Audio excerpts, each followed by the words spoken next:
convened publicly after a classified session on the posture of U.S. Central Command and U.S. Africa Command. At the outset, I want to thank Admiral Cooper and General Anderson for their distinguished service to their country, as well as for their candid testimony during the closed session. Let me start by addressing the situation in the Middle East. Throughout Operation Epic Fury, Admiral Cooper commanded our highly trained and courageous men and women in uniform as they executed an exceptional military campaign. The campaign has rendered the Islamic Republic of Iran a shadow of its former self. The effort has not been without significant losses, though, and certainly we continue to honor the memory of the 14 service members who lost their lives in this campaign, as well as the approximately 300 service members who've been injured. Since 1979, Iran's clerical regime has chosen to make the United States its #1 enemy. The motto of Iran's Ayatollahs has never been "God bless Iran" or "Long live Iran." They have chanted "Death to America, death to Israel." The regime states its murderous goals plainly. The entire foreign policy of Iran revolves around killing others rather than building for its people. As part of Iran's war of choice against the United States, the regime has directed its terrorist proxies to kill hundreds of American service members, take dozens of Americans hostage, and assassinate senior American officials, including attempts on the life of President Trump. It has also developed a nuclear and ballistic missile program that aimed to hold multiple continents and dozens of U.S. partners at risk. Every American president since Carter has had to deal with the consequences of Iran's war on the United States. Yet rather than dealing with the problem, successive Democrat and Republican administrations sought so-called de-escalation with Iran. This often afforded Iran the time and resources to develop its nuclear program, the ballistic missile program, and global terrorist infrastructure. I commend President Trump for recognizing that the Iranian regime cannot be appeased, and for directing action to defeat this threat. Doing so will not be easy. The Iranian threat, the Iranian regime is deeply ideological and insists that it is winning even when it is losing by every conceivable metric. I look forward to Admiral Cooper sharing his assessment of how close we are to destroying Iran's military capabilities. I'd also like to hear what he needs from Congress to ensure our men and women in the uniform have what they need to finish the job. Failing to complete the Iran mission would send our adversaries a dangerous signal about our nation's wherewithal and resolve. It would send that erroneous message to Iran and to other adversaries around the globe. As we've seen, the nature and scope of the threats we face transcend geographic boundaries. This is particularly true as we look to Africa. And that's where General Anderson comes in. The continent is not a distant concern for American national security. Rather, it is an arena of growing strategic consequence, defined by converging threats from adversarial nation states like China and Russia, radical Islamist terrorism, and instability driven by weak governance. China and Russia recognize the strategic importance of Africa. China is leveraging economic coercion, debt diplomacy, and military basing to support President Xi's global ambition. Through its mercenaries and other proxies, Russia is destabilizing fragile states and extracting resources in order to bankroll its malign activities in Ukraine and elsewhere around the world. I look to General Anderson to provide his assessment of Chinese and Russian objectives in Africa, and to update the committee on how Africa Command is addressing the threat posed by these nefarious actors. The terrorist threats across Africa remain persistent, adaptive, and dangerous. Increasingly, Africa is becoming the epicenter of global terrorism. Al-Qaeda and ISIS senior leadership now reside in Africa, and their terrorist affiliates are expanding in size, capability, and geographic reach, from the Sahel to the Horn of Africa. Their murderous ambitions are not confined to that continent. These groups remain intent on killing Americans around the world, yet significant shortfalls in key military capabilities, including intelligence, surveillance, and reconnaissance, complicate our ability to track these groups and the threat they pose. So we look to General Anderson to let the committee know how these resource shortfalls are impacting his ability to combat the terrorist threat and where this committee can be helpful.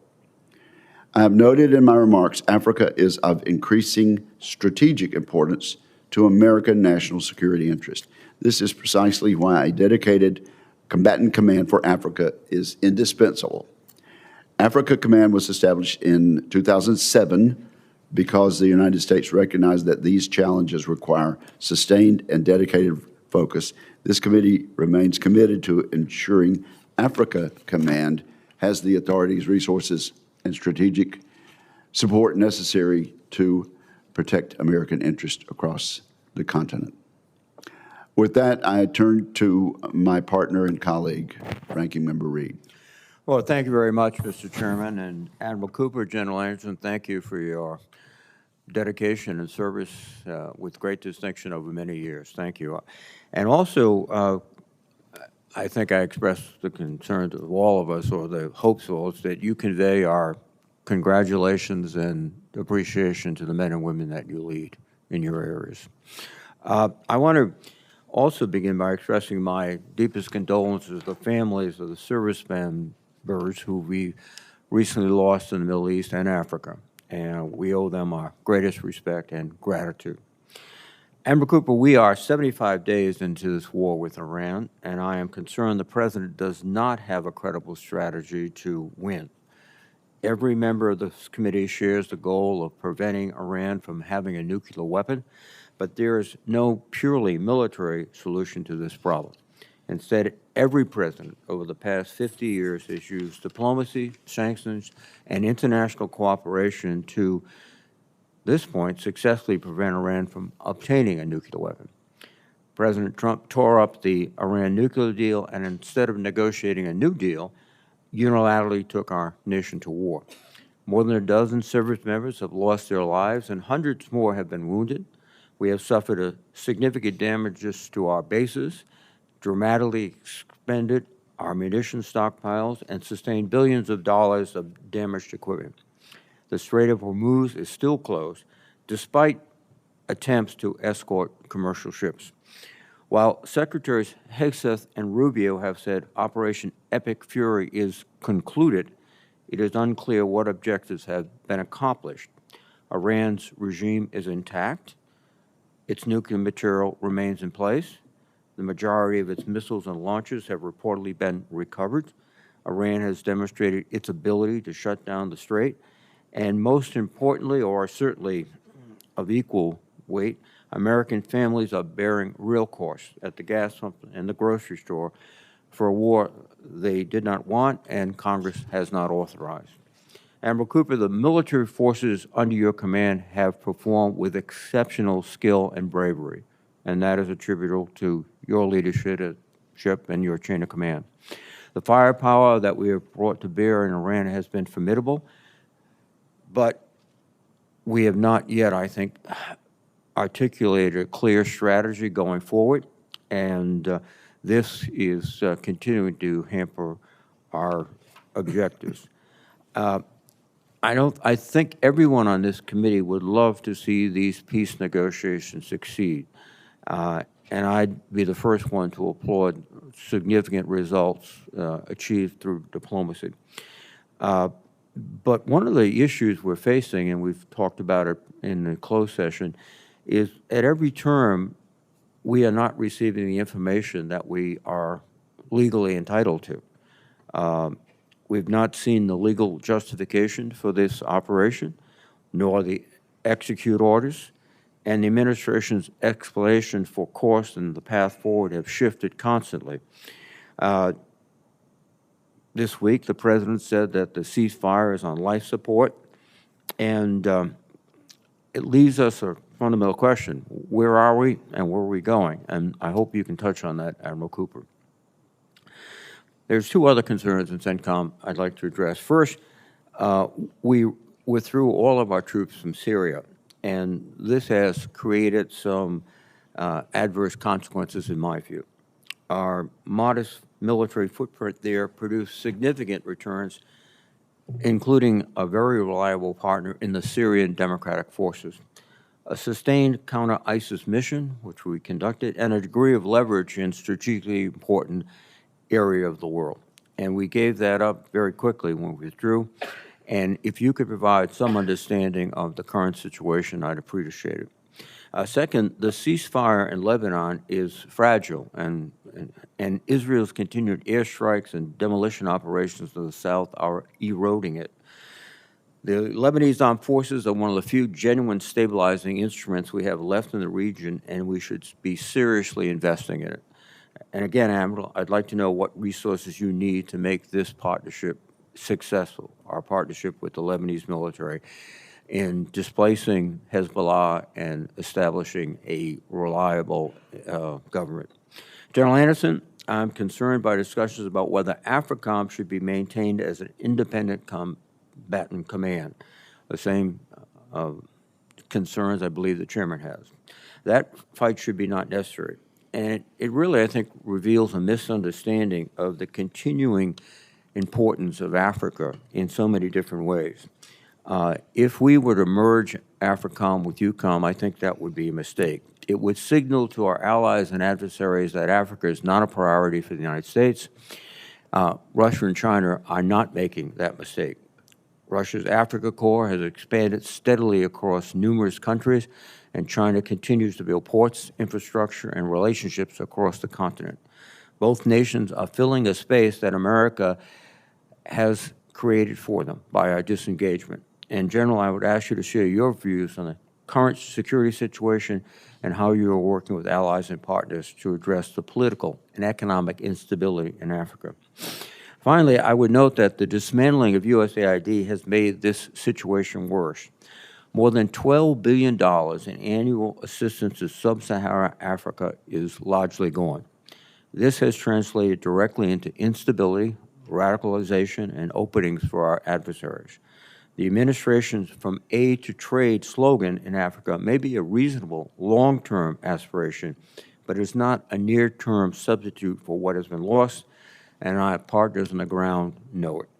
I'd like to know what authorities and support you need from this committee to effectively partner with vulnerable nations in Africa to keep us from losing more ground to China and Russia. Admiral Cooper, General Anderson, thank you for your leadership, your outstanding service, and I look forward to your testimonies. Thank you. Admiral Cooper, you are now recognized for your opening statement, sir.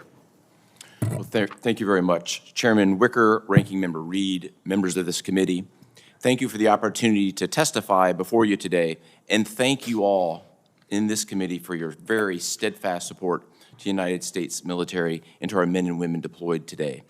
I'm pleased to be sitting here today with my good friend, the Commander of U.S. Africa Command, General Dag Anderson, and I'm joined by Fleet Command Master Chief Lateef Compton, our senior enlisted leader at Central Command.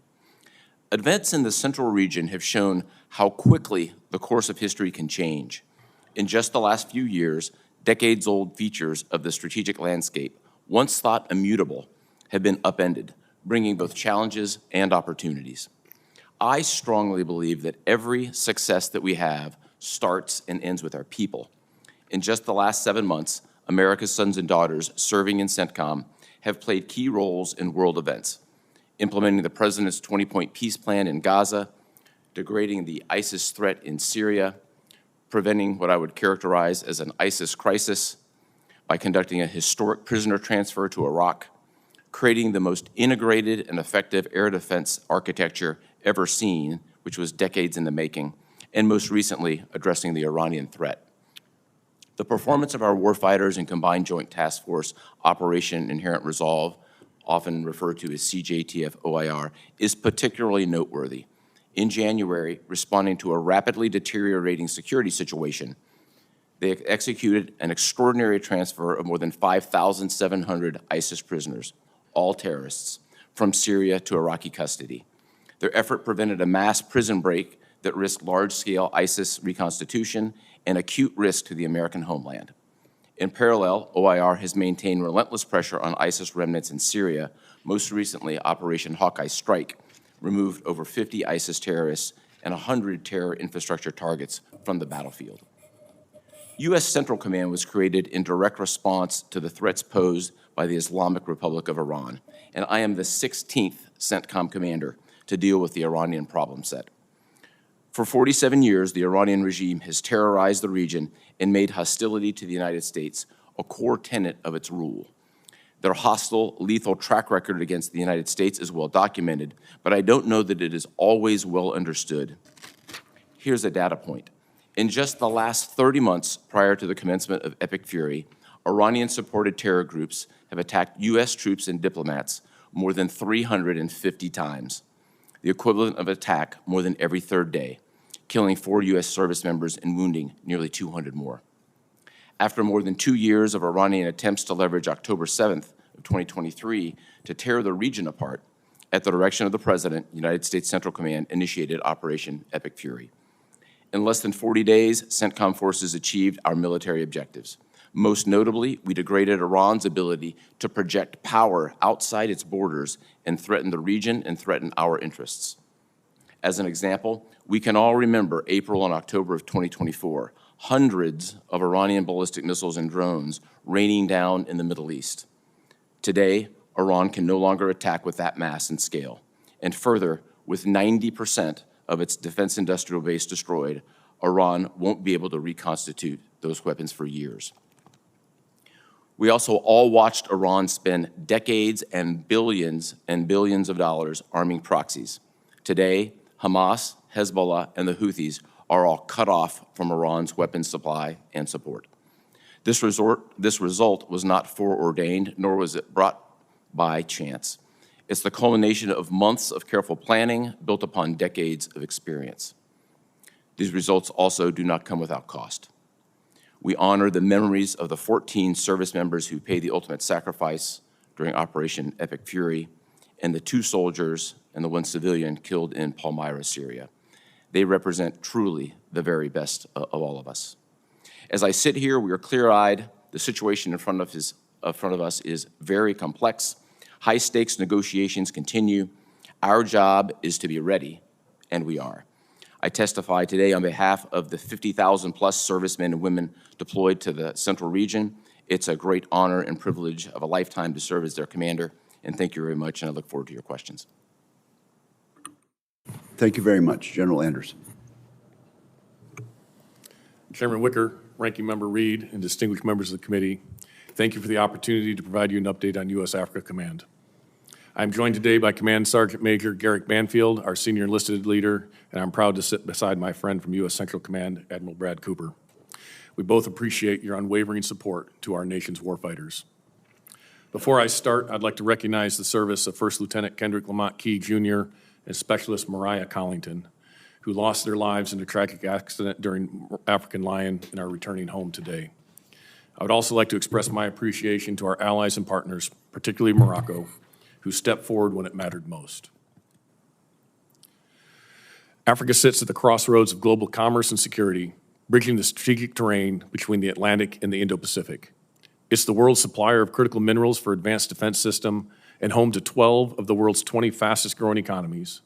By 2050, it will account for 1/3 of the global working age population.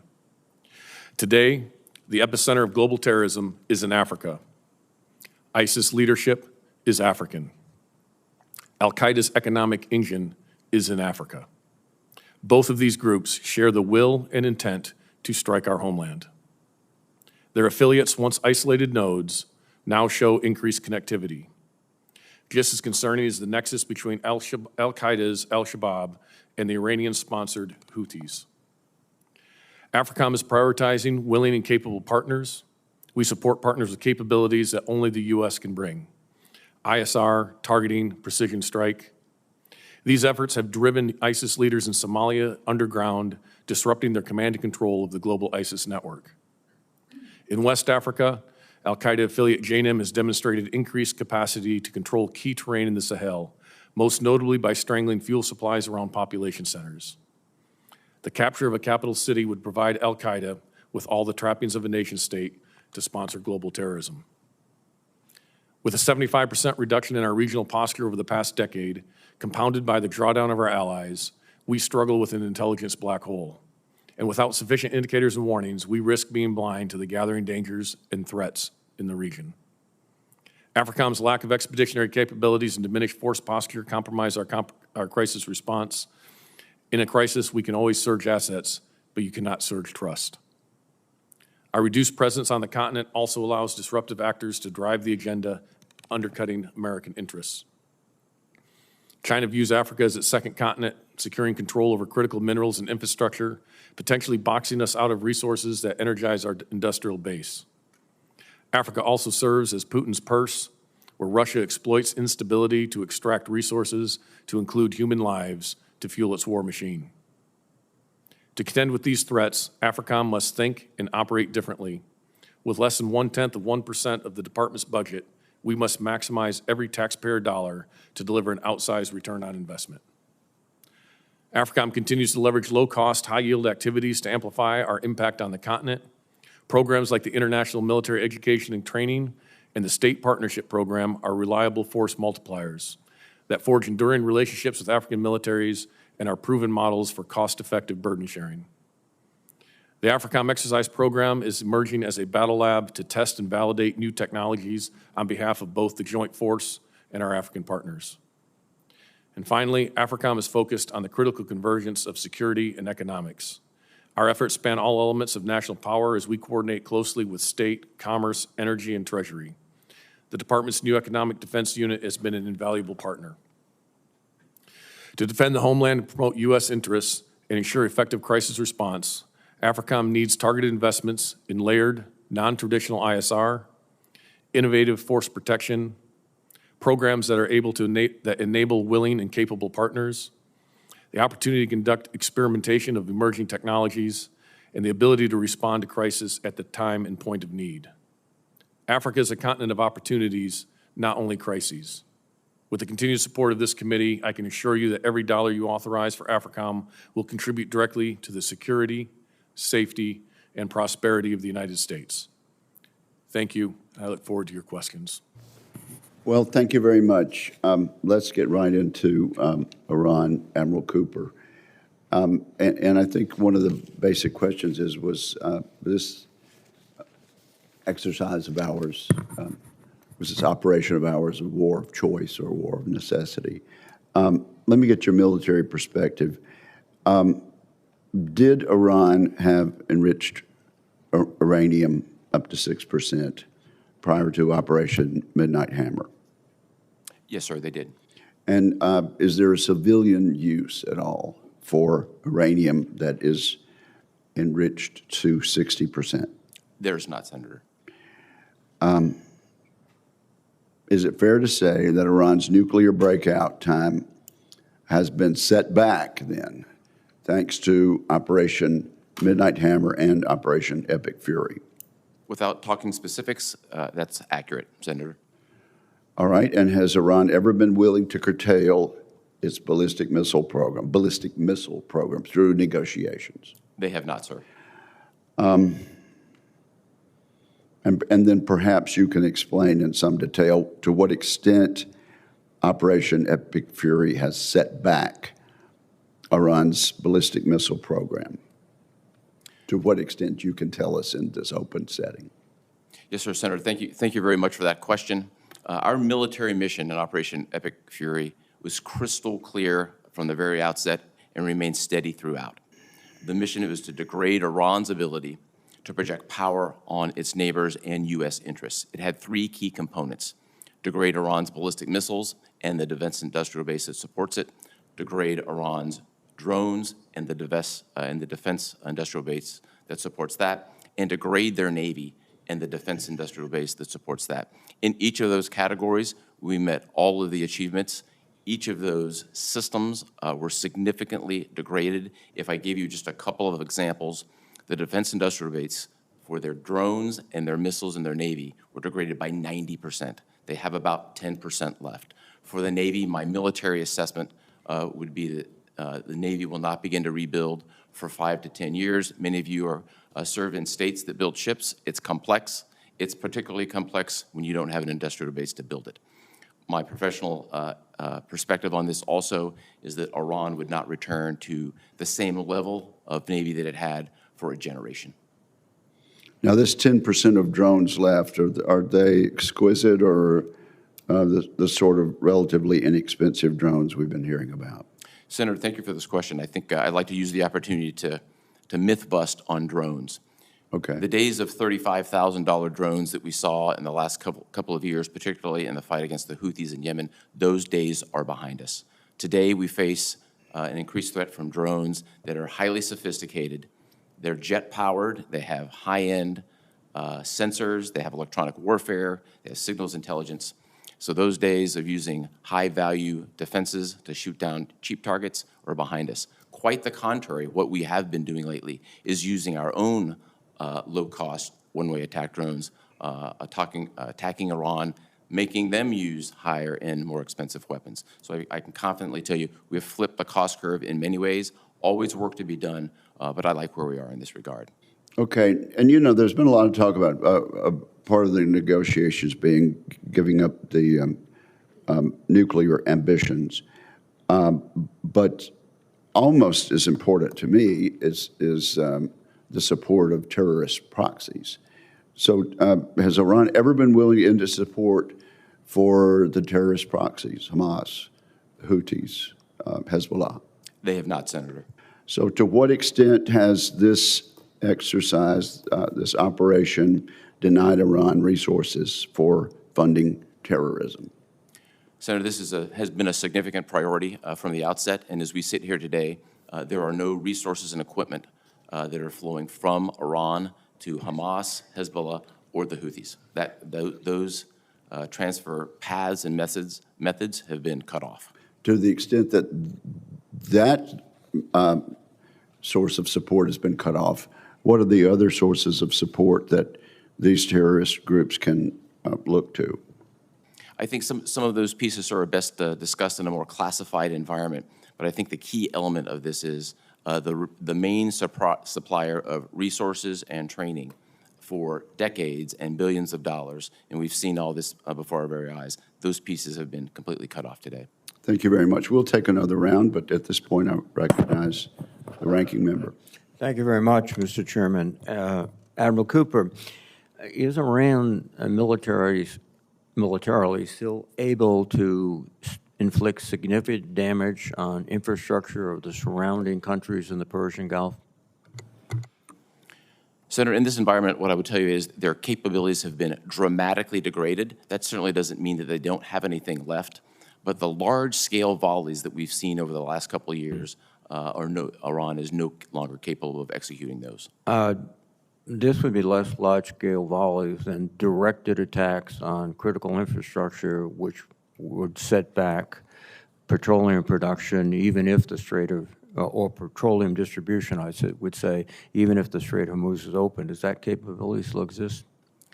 Capabilities across the board inside Iran still exist at a degraded scale. We've also planned accordingly for each of these scenarios, if necessary, to deal with them from a defensive perspective. So would you characterize Iran as no longer a threat? Iran has a significantly degraded threat, and they no longer threaten regional partners or the United States in ways that they were able to do before. Across every domain, they've been significantly degraded. But they can still threaten their partners. It's a very large country. They retain some mineral capability. That's correct, and that's accurate. Thank you, you, of course, sir. we've accounted for that from a defensive perspective. General Anderson, what's happened is that the administration recalled over 30 career ambassadors in Africa, over 30 career ambassadors overall, 12 in Africa. The United States has only 14 confirmed ambassadors. In other words, 40 ambassadorial posts in Africa are vacant or filled by charge d'affaires. Is it essential to your work to have fully functioning embassies with ambassadors?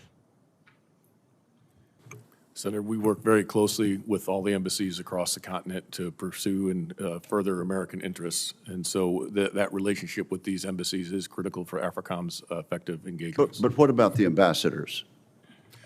Yes, sir. So the ambassadors do enjoy access. I think that that's important to have ambassadors in place because the hierarchical nature of many of the African countries is that if you're not an ambassador, you don't always get access. And so there is obviously benefit to that. And we coordinate with them quite closely when we engage. Thank you very much, sir. You are combating one of the most sophisticated information warfare operations we've seen in a long time from Russia. What can we do to improve your ability to withstand this information operation and also to engage in something on the same level by the United States? Yes, Senator, I appreciate the recognition of this concern because our adversaries are very active in the information domain. As you highlighted Russia, I'd also say China is also very active in these domains.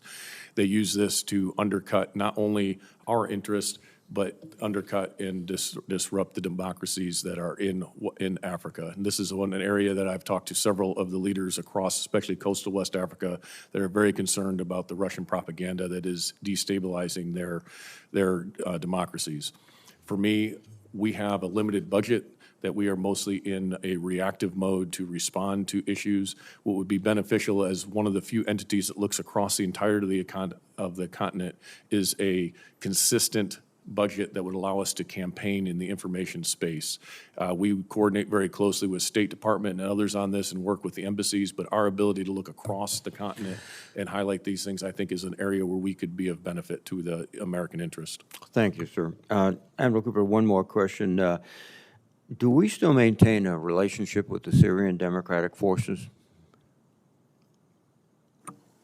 Senator, we do have a nascent relationship with them in the context of evacuating the more than 5,700 ISIS prisoners from predominantly northeast Syria to Iraq. A small number of prisoners, mostly chronically ill and with multiple amputees, stayed in the primary prison known as Hasaka, and SDF is today serving as the guards. Just a follow-on question. Do you detect any sort of kind of resentment or to our rapid departure from SCS? I think, Senator, we've had a long standing relationship with the SDF. The ceasefire that they have in place today with the Syrian government remains in effect, and we remain engaged. Thank you very much, sir. Thank you. Thank you. Senator Fisher. Thank you, Mr. Chairman. Welcome, Admiral. General, thank you for your service. Admiral, what did the Iranians' attempted missile attack on the island of Diego Garcia tell us about the ballistic missile program and their intent to use it? Did it come as a surprise?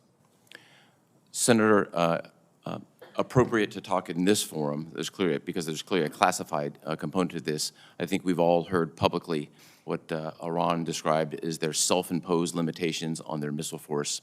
The execution of that particular attempted strike, which failed, was twice the distance of what they previously advertised that they said that they would self-constrain themselves to. Thank you. And as you look at the total operation, the conflict there, what lessons have you learned from that? And how have you used those lessons thus far to ensure that your command is prepared for the fight that we have today? Yes, Senator, thank you very much for this. It's fair to say that we have captured thousands of lessons, mostly tactical. I think there's no military in the world that makes adjustments as well as the United States military does. And whether they were in stride tactically with a lot of support from organizations back in the United States, or they're more at the operational level, we took a very hard look inward to see where can we improve our defenses. Force protection and protecting our people is my #1 priority. We focused on that first, made a significant number of adjustments to enhance what was already a very effective air defense umbrella. And that's where we are predominantly focused, as well as putting ourselves in a position to meet a wide range of contingencies going forward. Thank you, sir. General Anderson, ISIS is on the rise in Africa, and you've been very, very clear about that. How is your command working with our partners in order to address that?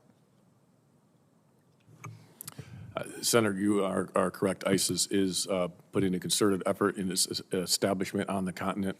We have been working very closely with willing partners who have been willing to address this threat. So 2 examples of that in northern Somalia, working with the Somali and the Puntland forces there to go up into those mountains.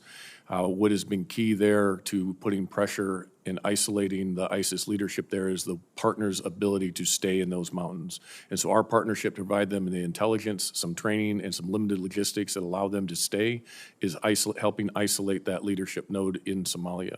We've also been working very closely with Nigeria, who has, in the last few months, opened up with a very positive engagement with intel sharing and ability to go after and target some of these terrorist threats that are in northern Nigeria. And so that has been a positive area that we've seen as well. We would like to reestablish some pragmatic relationships in the Sahel, where ISIS also has a stronghold, where they are currently holding an American hostage in order to gain better access. And that's an area we need to continue to improve, to work with those partners for a intel sharing and understanding of what that threat is there. But we are working very deliberately with our partners to address these common threats. Do you feel that you're appropriately resourced to address these threats? We have the minimum necessary resources in order to address the threats. In order to do this, because of the size of the continent and the complexity of those attacks or of those threats, in order to thwart these, we have to shift resources, and that entails taking some risk in those other areas in order to address the primary efforts. I'd like to have you address some of the connections that we see with the drug cartels, with the terror groups. Can you elaborate on those, especially with regards to the Central and South American cartels? Yes, Senator, that's an area that is emerging that is causing us great concern. So 2 points to that. Recently, there was a interdiction based on some intelligence that we were able to provide that the Spanish interdicted a shipment of cocaine that was 35 tons of cocaine. We believe that's about $1 billion of street value. We believe that's the largest interdiction in history. That came out of South America. It was transiting along the west coast of Africa towards another location that I could talk about in a classified environment. And so we're seeing more of that drug trafficking coming in, and the terrorist organizations are helping transit that. They're getting payments through that, and there's a symbiotic relationship that money then comes back to our hemisphere, to those drug cartels, but also helps provide fuel for those terrorists. Another area that I think is important to highlight is that in the last 18 to 24 months, we have assisted in, or at least tipped off many partner nations to drug activities and labs in their country. In this time, 11 of the 12 drug labs that have been interdicted have had Mexican cartel members on site, to include the largest drug lab that had ever been disrupted in South Africa, that there were Sinaloa cartel members on site. And so they are actually doing production now in Africa, as well as the transit of that across the continent. So we're watching this develop, and it's of concern as this fuels both the terrorists and the cartels. What's the destination of those drugs? Those drugs are destined for the Middle East, for Europe, but we're also seeing them then come in through the northern route back into America. As we have applied pressure on the southern border, they're finding other means to bring those drugs into our nation. Thank you. Thank you, Senator Fisher. Senator Blumenthal. Thanks, Mr. Chairman. Thank you both for being here. Thank you for your extraordinary service in a difficult time. General Anderson, I want to express my condolences to you and your team and the families of Lieutenant Kendrick Lamont and Specialist Maria Collington. The Army's lost 2 young patriots and dedicated man and woman, and I'm certain that the recovery mission was difficult. And I want to commend your team for bringing closure to their families. Admiral, there's been public reporting that Iran continues to have as much as 70 to 75% of its missiles and launchers available to threaten shipping in the Strait of Hormuz. Does that reporting conform roughly with your estimate as to Iran's continuing strength?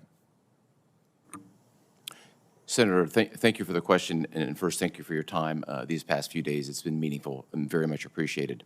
I think it's appropriate in this forum not to discuss specific intelligence assessments. What I would say from my perspective is the numbers that I've seen in open source are not accurate. I think what also is not taken into consideration, it's more than just the numbers. It's the command and control that's been shattered. It's a significant degradation in capability, and it's the lack of any ability to then produce any missiles or drones on the back end. I think we have to take a holistic look at that, and that's what we've done. But regardless of what the numbers are, Iran continues to pose a significant threat to shipping because it has missiles and fast boats and other assets that are available to attack shipping in the area, correct? Senator, in each of those cases, their capability have been significantly degraded. If I just use my own professional experience, in 100 transits through the Strait of Hormuz, you would typically see 20 to 40 fast boats, and lately we've seen 2 or 3. So the degradation means it's been significant, but some residual capability does exist. With respect to the threat that remains, your forces were successful in Project Freedom in enabling ships to go through the strait, correct? That's correct, sir. And Project Freedom was stopped for what reason? Senator, I think I'll look back a couple of days ago on the Chairman of the Joint Chiefs' testimony before the Senate Appropriations Committee. I think he characterized it well. The situation in the Strait of Hormuz is rather complex these days, and I would offer just these quick points. First and foremost, the United States controls, via our blockade, which I'd be happy to talk about, the overall flow of commerce going into and out of Iran.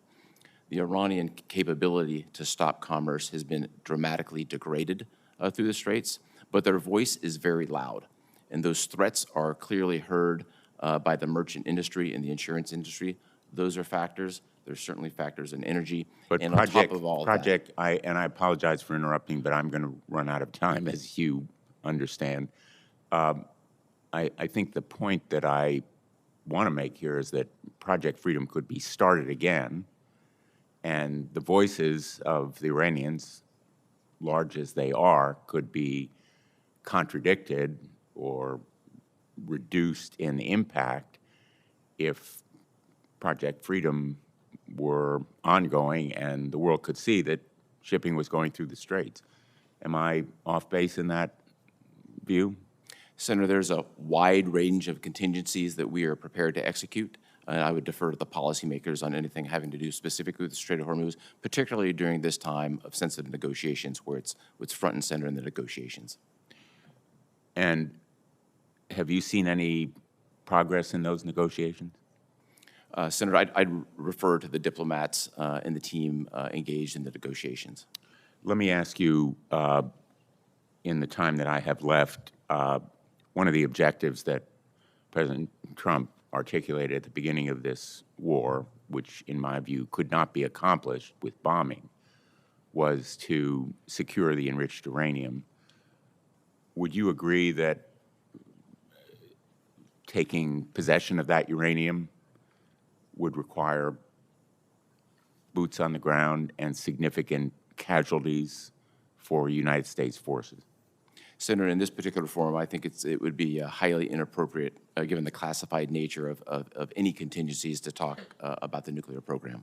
Well, let me just finish by making the observation that you have, I think, sought to be forthcoming to the committee in the classified setting where we had an earlier conversation with questions and answers. My view is that the vast majority of what you told us should also be told to the American people. They deserve to know. And our adversaries know a lot of what we know. the ones who really don't know are the American people, and they deserve more information, which is not a criticism of you. It is of the system which causes the withholding of this information, and the administration, which has refused to provide figures as to the costs of the war and other details that are relevant and important for the American people to know. So I'm hopeful that we can have a way to make more information available to the American people. Thank you, Mr. Chairman. Admiral Cooper, during the brief time of Project Freedom, before it was closed off again, can you say in this setting whether or not our services were able to open the strait? Senator, thank you for this. Very much appreciated. As has been publicly highlighted, the first two ships to flow from the Arabian Gulf, from the western part into the east through the Strait of Hormuz, were U.S. flagged vessels. That was successfully executed.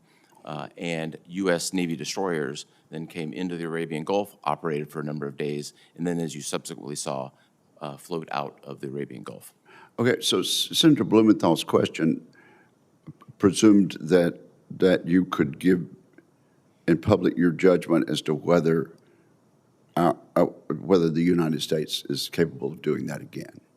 Senator, there's a military component of this, and then there's also a policy component that I would leave to the policymakers. But from the military standpoint, we could do that again, could we not? We just did it last week. Thank you. Senator Ernst, I believe. Thank you, Mr. Chair. And gentlemen, thank you for being here today, and to your teams as well. We truly appreciate your service and dedication to our nation. And I also want to acknowledge the loss of the two individuals in Morocco, and thank our Moroccan partners as well for their contribution in the recovery efforts. I do want to recognize, Admiral Cooper, those that we have lost during this current operation, or the former operation Epic Fury, as well as the two Iowa National Guardsmen that we lost in Syria this last December.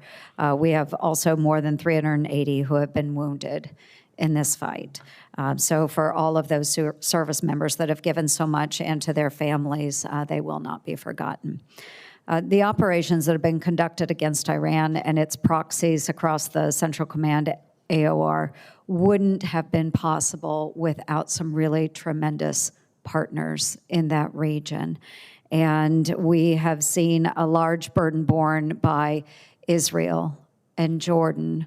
We've seen assistance coming from Bahrain and UAE, who has taken a significant amount of incoming fire, Saudi Arabia, Qatar.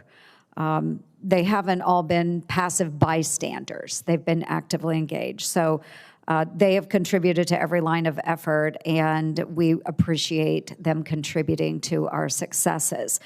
We can't overstate what their basing access logistics, their networks and intelligence cooperations have meant operationally to us. So, Admiral Cooper, what is the one or maybe two things that you want all of us to understand as we walk out of this hearing, knowing about what our allies have assisted with in this fight?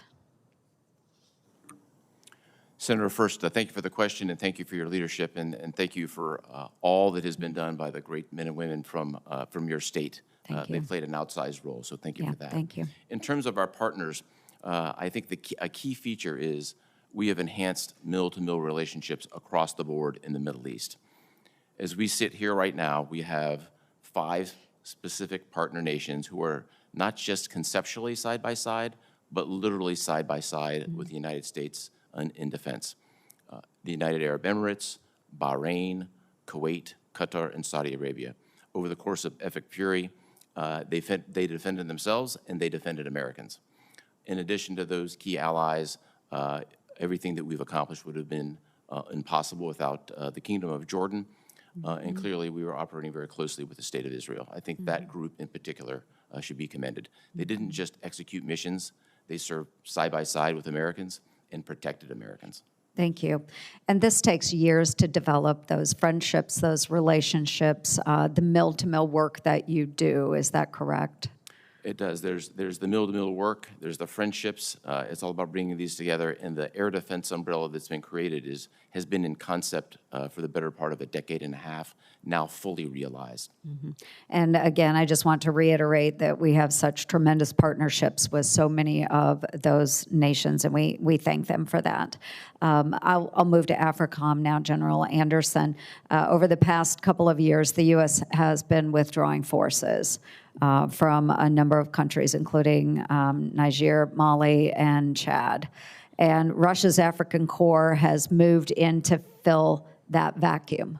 Where we don't exist, others will. But just a few weeks ago, they retreated from Kidal, Mali, under fire. They had surrendered to the very militants that they were sent to defeat. So we have some really interesting dynamics going on in that region, and AFRICOM is left with the responsibility for a lot more high-risk, high-threat posts than any other combatant command in the world. So walk us through, just very briefly, what AFRICOM cannot do today that it could 5 years ago. Well, Senator, I think there's one very poignant example that I can use very quickly is that 5 years ago, as a commander of Special Operations Command Africa, Philip Walton was taken hostage in Niger and transported by bandits being prepared to be sold to terrorist organization. We were able to identify him in 24 hours. We were able to pinpoint his location within 48. He was rescued in less than 96. That was largely due to the access that we had, also the partnerships and the relationships that we enjoyed. Today, Kevin Rideout is on day 205 of captivity, largely because we don't have the access that we had before and the relationships that are necessary, and that posture reduction has been difficult. And he was also taken out of Niamey. Unfortunately, he was then sold by the bandits to ISIS and is being held there today. And thank you for that. And Mr. Chairman, I just want folks to understand the lack of presence that we have in AFRICOM and that exact difference. So thank you, General Anderson, for a very, very specific example of what a lack of presence has meant. Thank you, Senator Ernst. There's a proposal for substantially more funding for your command. Is that right, General Anderson? Senator, that is correct. The presidential budget significantly increases our budget and addresses some of these key concerns. Well, that one example you just gave, would that be addressed by these proposed additional funds? So not entirely, Senator, because the access and relationships are what were key there. But we do, because of this, because of that lack of posture, need more investment in expeditionary capabilities, and that is being addressed in the proposed budget. But those relationships that the Senator highlight and maintaining those relationships are absolutely critical because you cannot surge trust in the time of need. Okay, well, you and I have gone back and forth about unfunded requirements. And so I guess your testimony is that that's not a matter of funding, it's just a matter of relationships.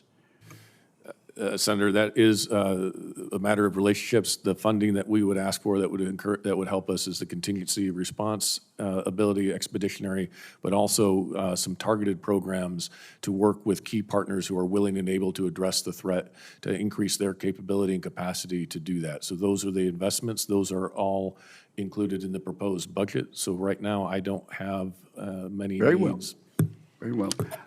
Senator Kaine.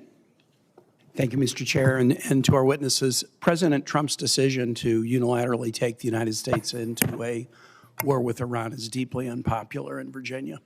We are a very pro-military state, a very pro-military state. And as I've traveled around Virginia and talked to Virginians, the unpopularity sort of gets crystallized into, have we learned nothing from 25 years of war in the region? 14,000 American troops and contractors died in the war on terror in Iraq and Afghanistan, more than 65,000 injured, $8 trillion spent. And Virginians who've watched their friends and family repeatedly deployed over the last quarter century have grave concerns about what was accomplished and was the sacrifice worth it. our troops sacrificed so bravely. Chief Warrant Officer Robert Marzahn, one of the 14 who have died in epic fury, Spotsylvania County, Virginia. Our Ford Carrier Strike Group just returned the longest post-Vietnam deployment of any carrier. Our folks sacrifice. They want civilian leaders to make the right decisions about whether and when and how they should sacrifice. And there's deep concern that in this instance, the decision is a wrong one. Part of it is a failure to really grapple with history. In the hearings in this committee, I've heard over and over again, and I've heard the President, Secretary of Defense talk about Iran's bad actions since 1979. And everything that's been said about Iran's bad actions are true. But there's a lot of the story that folks don't talk about. History didn't begin in 1979. Iran and the United States were allies in World War II. One of the pivotal events in World War II was the Tehran Conference, where President Roosevelt, Winston Churchill, Joseph Stalin met in Tehran to guarantee Iran independence, stable borders, and sovereignty. Iran loved the United States. The United States led a coup to topple the democratically elected government of Iran in 1953 during the Eisenhower administration. The United States propped up a dictatorship, the Shah of Iran, trained the secret police, the Savak, that tortured, exiled, imprisoned, killed Iranians by the thousands. And 26 years after that, there was a revolution, 1979, and yes, then it was death to America. The U.S. funding a dictatorship and toppling a democratic elected government led to an Iran that has been very hostile, and all the events my colleagues have talked about since then are accurate. But just as Iran seized our embassy in violation of international law, then the United States funded Saddam Hussein for Iraq to wage war against Iran in the 1980s, killing hundreds of thousands of Iranians. And just as Iran funded proxies that bombed a Marine barracks on our embassy in Beirut, the USS Navy shot down an Iranian civilian aircraft in 1989, killing 290 civilians. And the U.S. invaded Iran's next-door neighbors to topple their government. And then, yes, Iranians attacked U.S. troops arrayed near their border, and we've attacked and killed their leadership. I'm not saying that Iran is good. Iran is horrible. Horrible to its neighbors, horrible to people outside its borders, and even worse to its own people. But if you ignore the history of the back and forth between the U.S. and Iran, you will not get this right.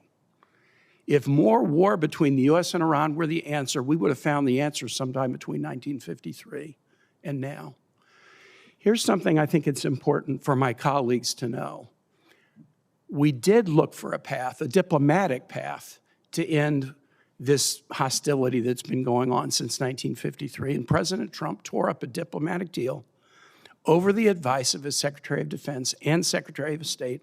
And many of us said at the time, if you do this, it is likely to lead to Americans dying. If you make diplomacy impossible, you will make war inevitable. And I believe the troops who have been killed in epic fury would be alive today if the United States had not decided to abandon a diplomatic deal.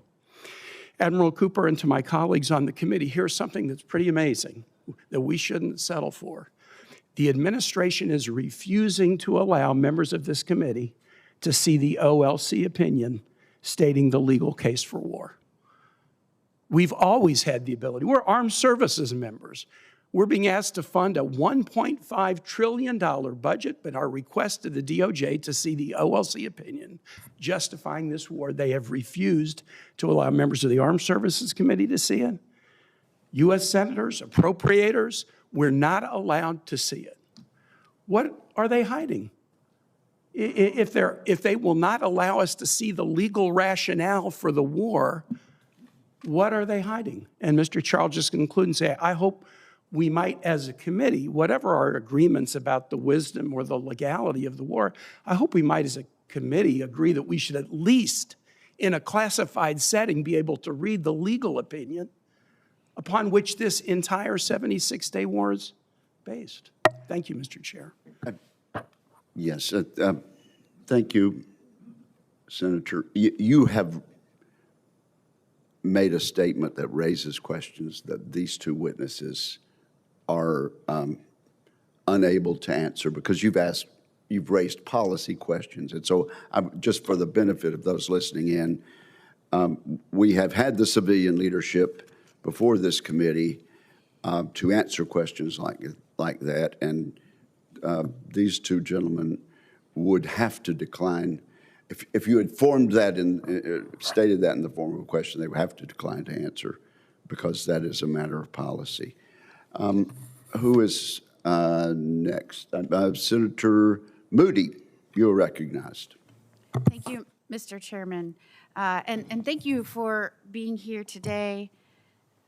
Admiral Cooper, General Anderson, thank you for your leadership to the men and women of CENTCOM and AFRICOM. Thank you for everything that you have done over the course of your careers and are continuing to do to serve our country. And I see there are so many men and women with you, behind you, to support these efforts today, to speak with us, to meet with us, to answer our questions. I know a lot of preparation goes into that, and so I thank you as well. Admiral Cooper, the fight you're leading, certainly with CENTCOM under your command, I'm always proud to say that that is from my home, based in my home county in Florida, Hillsborough County, Florida. That's where I was born and raised. It's been there since 1983, 43 years of commanding operations like we're involved in today. So proud to have you here, sir. Florida is so involved from CENTCOM, Space Forces Central, Patrick Space Force Base, Cape Canaveral. We're both the command hub and launch pad for most all conflict. So we are proud to be that, proud to be a stakeholder in everything that's done within the military. And so on behalf of all the service members in Florida, civilian and their families, we want to say thank you to them. I am the newest member of this committee. It's always interesting to me to hear the different perspectives from other members on this committee. You would think from some of the questioning previously that the United States willy-nilly abandoned all diplomatic efforts, didn't think through that. There was no justification. And I'm wondering, I know, if you could tell me, Admiral Cooper, what is your background working with CENTCOM and all of the leadership positions you've held? Senator, first, thank you for the question, and thanks for your time yesterday, and thanks for your leadership. Thousands of Floridians are serving in the Middle East today, and they're serving honorably And what and well. specifically have been your roles with CENTCOM? I've been focused on the Middle East for the last 5 years, 3 years of which were serving in Bahrain as the fleet commander, and then about 16 months as the deputy commander prior to my current position. And how long have you been familiar with Iran and its leadership and its attacks against the United States? I've studied it or been a part of it for the better part of 3 decades, particularly acutely in the last 5 years.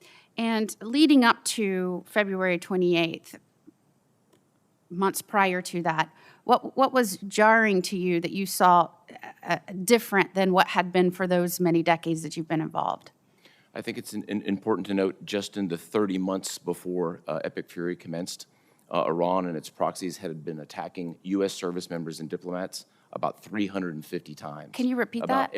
About every third day. Iran and its proxies attacked American service members 350 times in the Middle East. I don't think that Americans were aware of that in the 30 months that they had attacked Americans or their service members 350 times. Does that surprise you that I would say that? That I don't believe that everyday American going to work knew that? It's disappointing, but between the actions of proxies in Iraq and Syria, as well as the Houthis, that's simply the fact of what happened. And the months leading up to that decision, that very serious decision on February the 28th, what were your concerns regarding the proliferation of missiles or the ability of the United States to do anything if that nuclear threat escalated? Senator, in this venue, what I would say is, since our number one priority is to prevent a nuclear-capable Iran, I always, every day, focused on that problem. But what we saw in the weeks and months leading up to Epic Fury was an increase in the production capability of ballistic missiles, which presented a very significant risk both to the partners and ourselves, and this is why it was part of our military objectives to eliminate those missiles and equally, if not more importantly, eliminate the ability for Iran to generate any more. And those couple of months leading right up until that, you saw a dramatic escalation in that ability on Iran's part? That's correct. Between starting in about November and December, you started to see an increase in Iran's capability and intent to produce more ballistic And missiles. if we couldn't have neutralized that threat diplomatically, does there come a point where that's not an option anymore, where there may be a slippery slope where we can't get back to our ability to be effective to quell that threat? Without crossing into classified lanes, the short answer is yes. Iran had a large-scale capability to produce ballistic missiles beyond which could potentially be defended. I think that's a very important point. The second point is that capability has been virtually eliminated. And I believe I heard you say at this point you believe Epic Fury has satisfied its mission. Senator, we met every military objective for Epic Fury. And what is the difference between where we were on the 28th of February and right now? If I used a couple of examples, the Iranian Navy went from harassing throughout the region and being a regional power to having no Navy. Thank you. Thank you, Senator Moody. Senator King.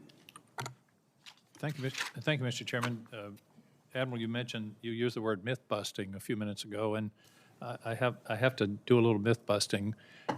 It's sort of a common rhetoric today that no administration prior to this one has confronted the threats of Iran. In fact, the most effective confrontation with the threat from Iran, the nuclear threat, was during President Obama's administration with the JCPOA.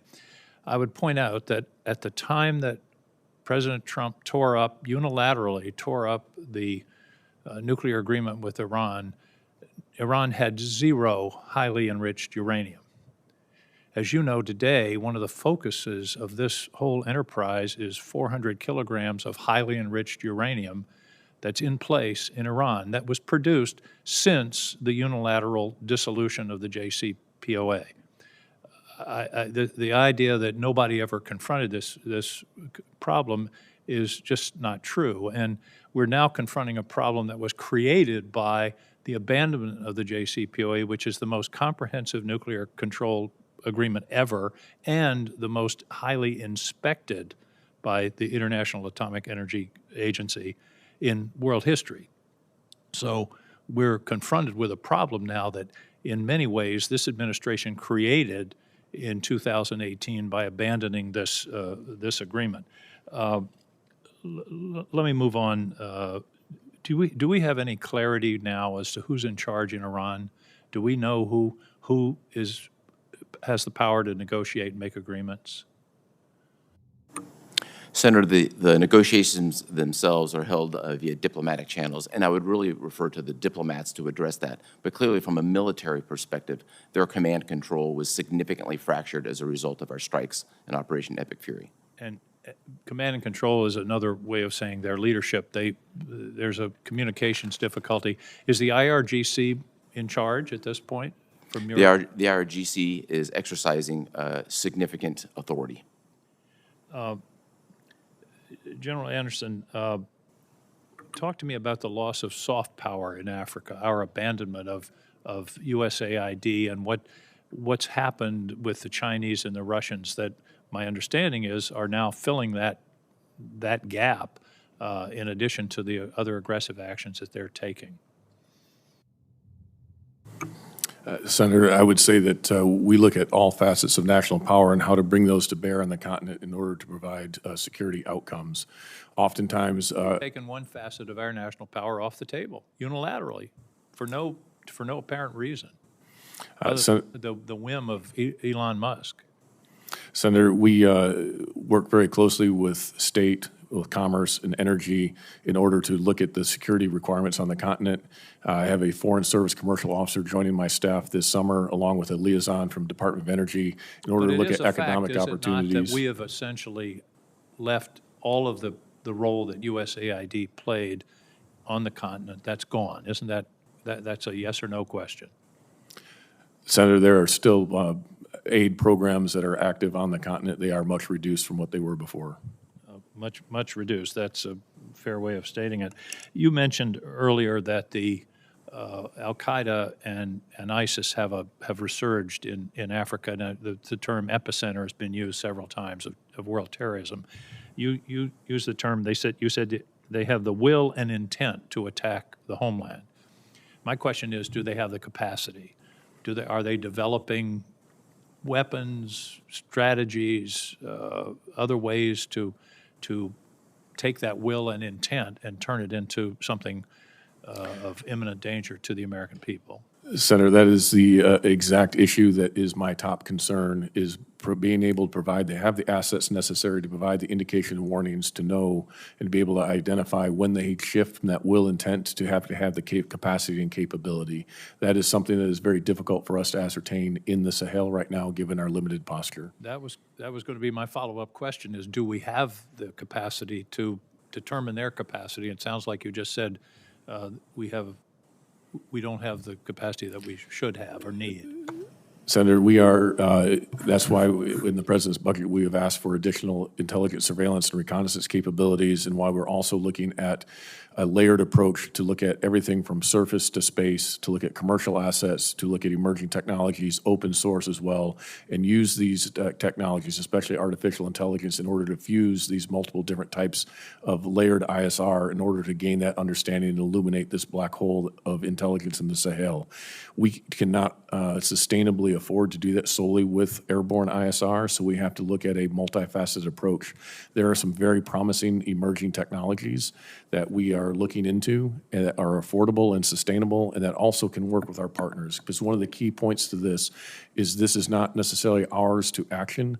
So having that the intelligence that we can share with partners so they can then action those on a mutual threat is going to be key to our future. But being able to understand that is the number one priority of the command, and where we are looking at investing with emerging technology. And I think, as you've testified, if they take over the capital of Mali, that's a very dangerous moment. That would be a game changer, I believe, in how they would be viewed internationally and what attraction they would be then, I think, to other adherents. Thank you. Thank you. How would that affect Americans, General? Well, I think that would then give momentum to these terrorist organizations that have the will and intent, and it would allow them to then start moving towards the capability and capacities that Senator King just mentioned. And so that then, I think, poses a threat in the long term to the United States as they continue to develop this. We know that they have not given up this intent, and it's just a matter of having the time and space to develop them. And it would be Vladimir Putin that would be happiest about this. Is that correct? The prudent that what, sir? That it would be President Vladimir Putin who would rejoice at such a contingency? Or would it be Xi Jinping? I can't speak for what either one of those leaders would believe, but I think that they would be able to parlay that to their interest. Well, who's financing this contingency if it were to happen? Of the terrorists? Yes. They're gaining, they're through lots of illicit materials, so it's not necessarily directly from a state actor. They're working with, as I mentioned earlier, the narco-terrorist trafficking. They're doing this through kidnap for ransom. They're doing this for other illegal smuggling. They even do have their own taxation networks in the territories that they control where they generate millions of dollars. And before I turn to Senator Scott, with regard to the funds that we're not spending anymore on USAID, but have been supplemented elsewhere. In terms of dollars, let's talk in terms of U.S. dollar equivalents. How does the food aid, health aid, and development aid that we're currently delivering in your jurisdiction compare to what China and Russia are doing? Senator, I don't have those exact numbers. I'd have to get back to you on those, as those are often in other departments, other agencies within the government, but we can look into that for you and look at what that comparison is between what China and Russia are doing. Well, if you would, then supplement that on the record for us, because I don't know the answer either. Senator Scott. Thank you, Chairman. Thank both of you for your service and all the men and women that work for you. Admiral Cooper, can you, I know this is not a classified setting, but can you talk a little bit about what other countries have done to help us either with intelligence or with military capabilities? And I don't know whether you want to do this or not, some that you would like to have done more? Senator, I think the most prominent 7 countries that have been most helpful and served side by side are 5 of the 6 GCC countries, UAE, Bahrain, Qatar, Kuwait, and Saudi Arabia. Also indispensable in our effort has been the Kingdom of Jordan and clearly Israel, with whom we conducted the strikes. We're always eager to expand partnerships. There's a couple that I think I could address in a classified setting that were less than stellar. Okay. And do you feel like we've been a great partner to them in helping them build up their capabilities over the last 20 years or so? Senator, I think it's been an excellent two-way street, and if I look at mill-to-mill relationships, it's been very strong. I'd simply highlight the result of years of effort in collaboration and partnership, put our partners literally side by side with Patriot defenses, with our partners defending Americans. I think that sends a lot. I think that sends a good signal and says a lot. So I think Senator Wicker asked you some questions about drones. We had a meeting the other day, and the individual came in and said that Ukraine is building 5 million drones a year. And so they probably are ahead of most people because they've had to, because of the war they're in. So can you talk about, are we where we need to be with drone technology? Are we using it everywhere we can? Are we where we need to be with regard to drone defense capabilities? Can you just talk a little bit more about that?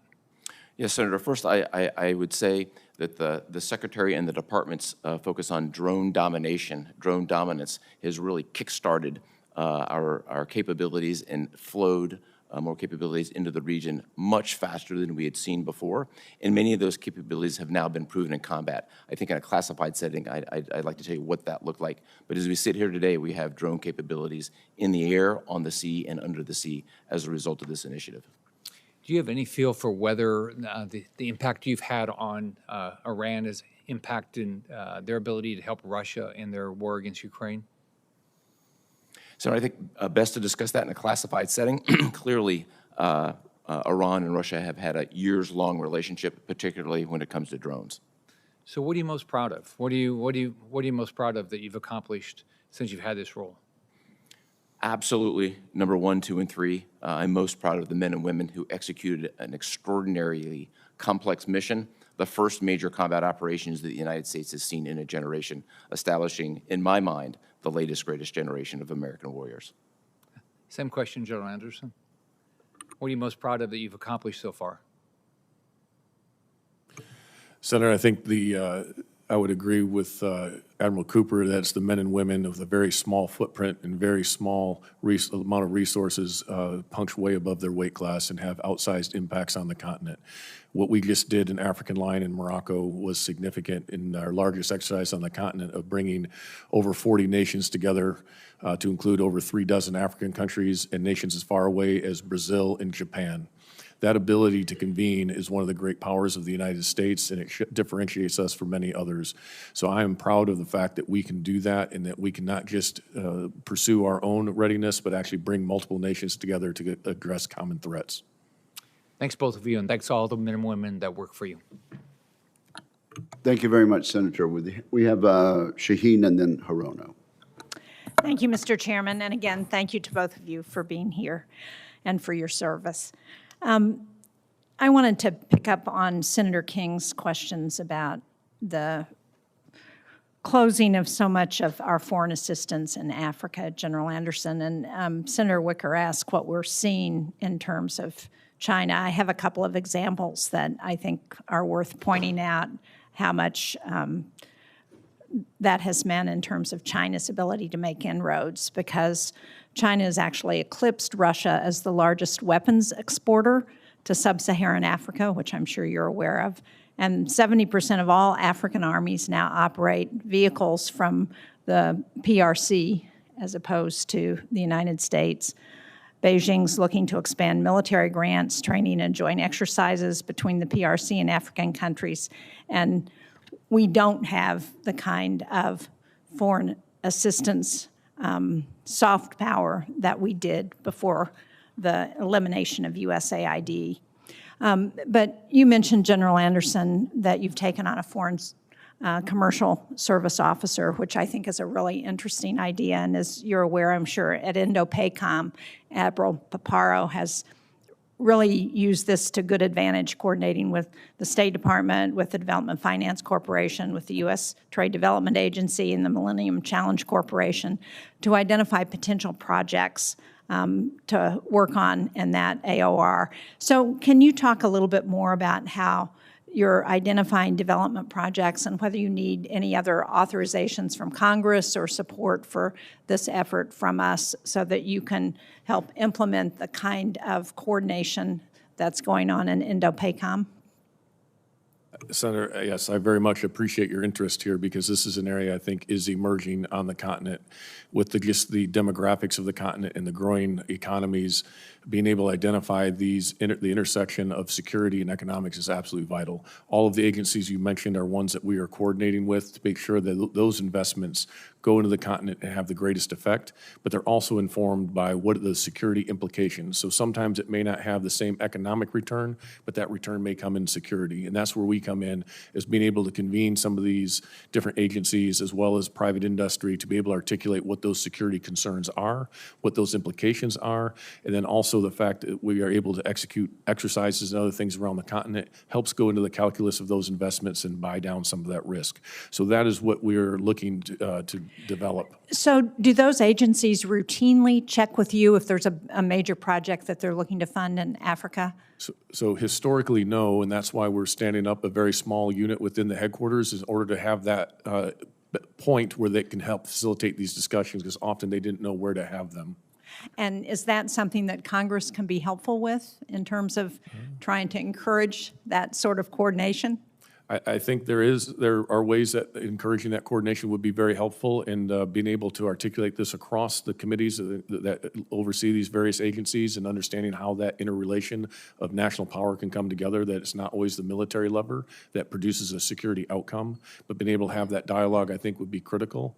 The other area that I think would be very helpful also is incentive structures that help energize our industrial base to help produce the equipment that our partners want. They would much prefer to buy U.S. equipment, but often our systems take so long and are so long to deliver because often the incentive structure is not there, that they turn to China out of necessity, not because of desire. They often see that as inferior equipment, and they would much prefer to buy American. We need to incentivize our industrial base to meet that demand.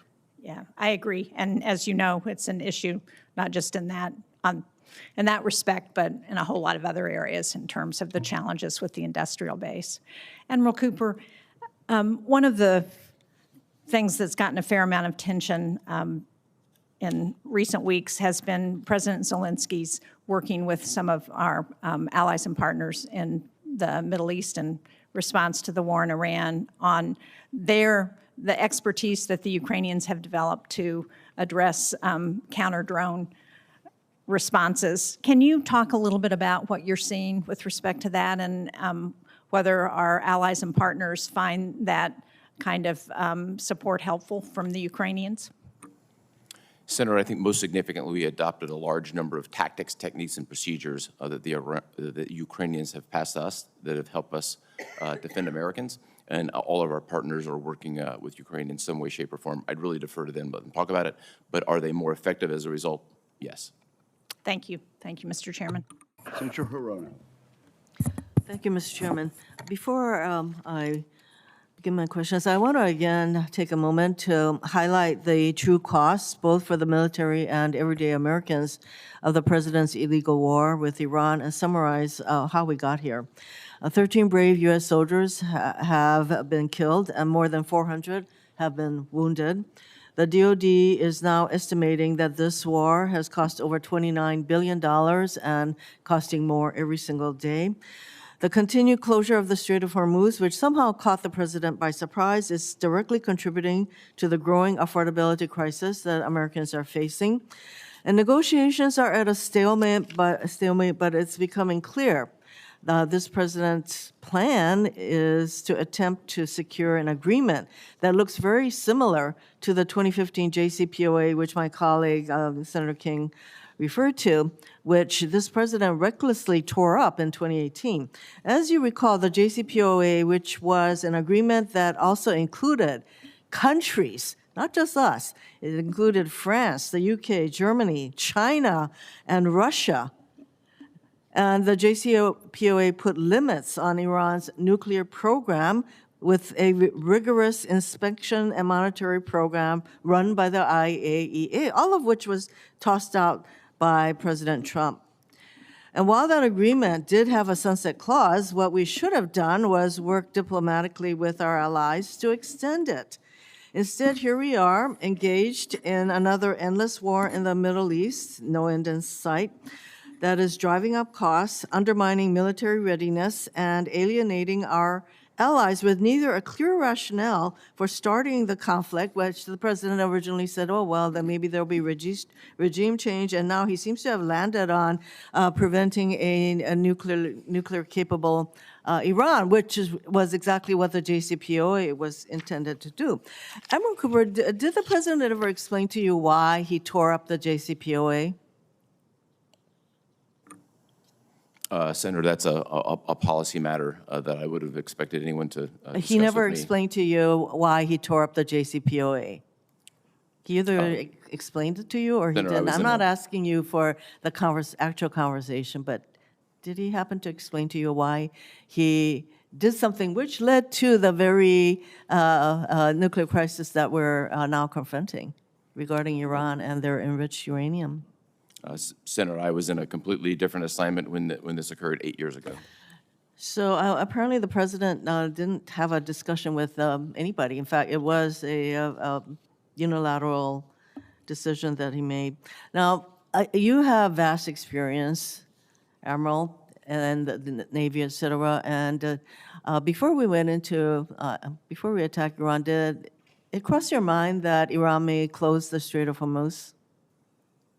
Senator, as you know, one of my responsibilities as a combatant commander is to generate a wide range of options with associated risks and opportunities, present those to the Secretary and to the President. I think it'd be inappropriate to talk about what those specifically Well, are. I'm just asking but whether we with- always make them very comprehensively. Excuse me. I'm asking whether with your experience, the thought that should we attack Iran, that they would close the Strait of Hormuz, did that cross your mind? Senator, I've transited no? through the Strait about 100 times. I think of the Strait of Hormuz virtually every day. So is that a yes? I That think- you I think are it- very as- aware that the Strait of Hormuz, the very thing that happened, that is something that you contemplated happening.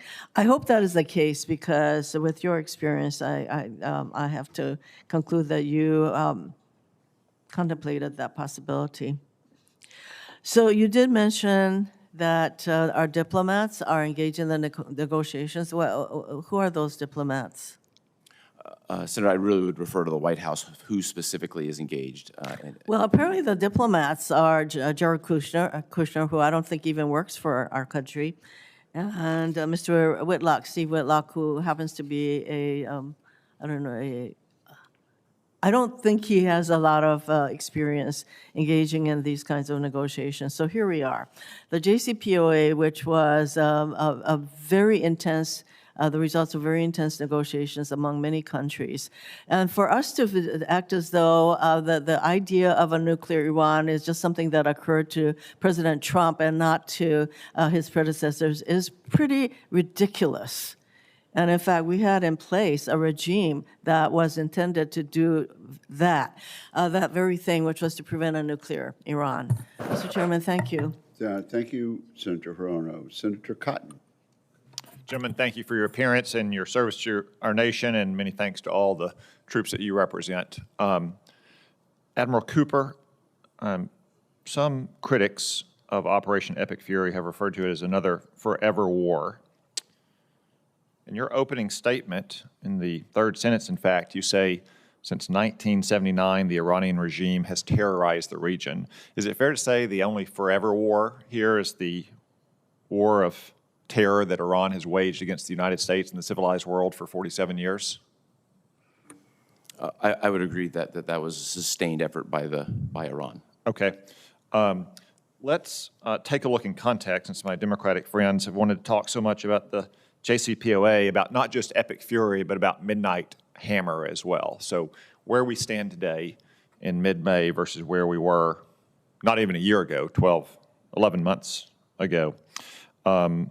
Based on your extensive military experience, do you believe that Iran posed a significant threat to the United States 11 months ago before Operation Midnight Hammer and Epic Fury? Senator, they attacked U.S. forces 350 times in the 30 months preceding Epic Fury.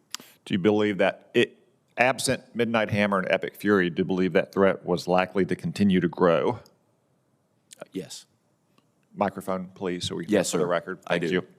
you. Is Iran now less of a threat than it was 11 months ago?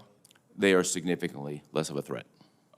Is it fair to say that the Iranian regime is still a revolutionary terrorist regime even after all the deaths of their senior leaders? They are. Yeah.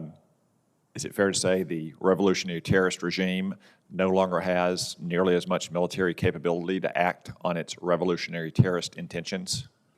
That is fair, and I think it's also fair to say across every element of national power, they've been significantly degraded. You state in your opening statement that CENTCOM forces systematically dismantled what Iran spent 4 decades and tens of billions of dollars building.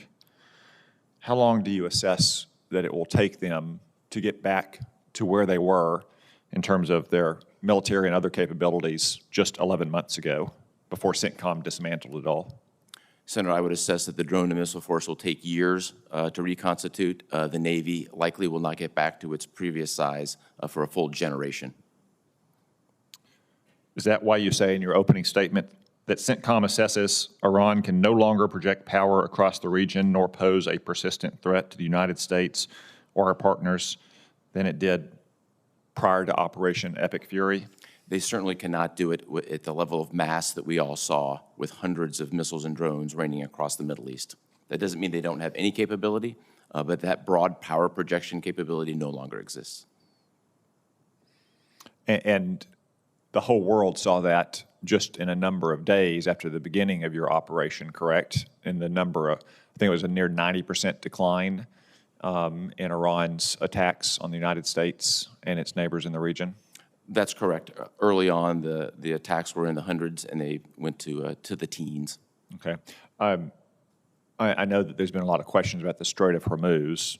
To be clear, the Strait of Hormuz was never part of our objectives, but we knew, as anyone who looks at a map would know, that Iran has the power to temporarily close the Strait of Hormuz. Is that correct? That's accurate, Senator. Is it fair to say that the United States and our partners have the power to permanently open the strait? Without getting into specifics, we have the military power, yes. Could you talk to us a little bit about what the blockade in the meantime has done to Iran? Yes, sir. The blockade was implemented within 24 hours of presidential direction based on a plan that we had on the shelf. The blockade itself is designed to prevent any commerce from leaving Iranian ports going to global distribution, and any commerce from coming around the world going back to going back into Iran. There's been zero trade going into or out of Iran in the last month. And just finally, what is Iran's current ability, since it retains its revolutionary terrorist ambitions, to support its terror proxy network in the region versus where it was just 11 months ago? As we sit here today, they are unable to resource and supply Hezbollah, Hamas, or the Houthis. Chapter to be seen of what that looks like in Iraq. New prime minister wants to distance himself from Iran, but we'll see. That's what he's committed to. We'll see what that looks like. So they can't support their terrorist proxies. They're years and years away from reconstituting, if at all, their missile and drone forces and their nuclear program, and they're a generation away from rebuilding their Navy. Seems to me like a little bit better position than we were relative to Iran under Barack Obama and Joe Biden's disastrous nuclear deal. Thank you. Thank you, Senator Cotton. Senator Slotkin. Thank you, gentlemen, for being here, and thank you for what you're doing. I'm going to direct my questions to Admiral Cooper, excuse me, and I'm going to give a good pass to my fellow Michigander from Ypsi, Michigan. We're happy to see you in service. Thank you for what you're doing, and you're always welcome back home when you retire. I think I feel like whatever feelings I have about the imminence of the threat from Iran or not, we want our military to come through this war as successfully and safely as possible. I am interested in making sure we get out of this quickly and safely. And I have actually no doubt that with all the firepower we've used in this war, that we've degraded their nuclear capability, their ballistic missile capability, their terrorism capability. And as someone who served 3 tours in Iraq, I saw that terrorism up close and personal.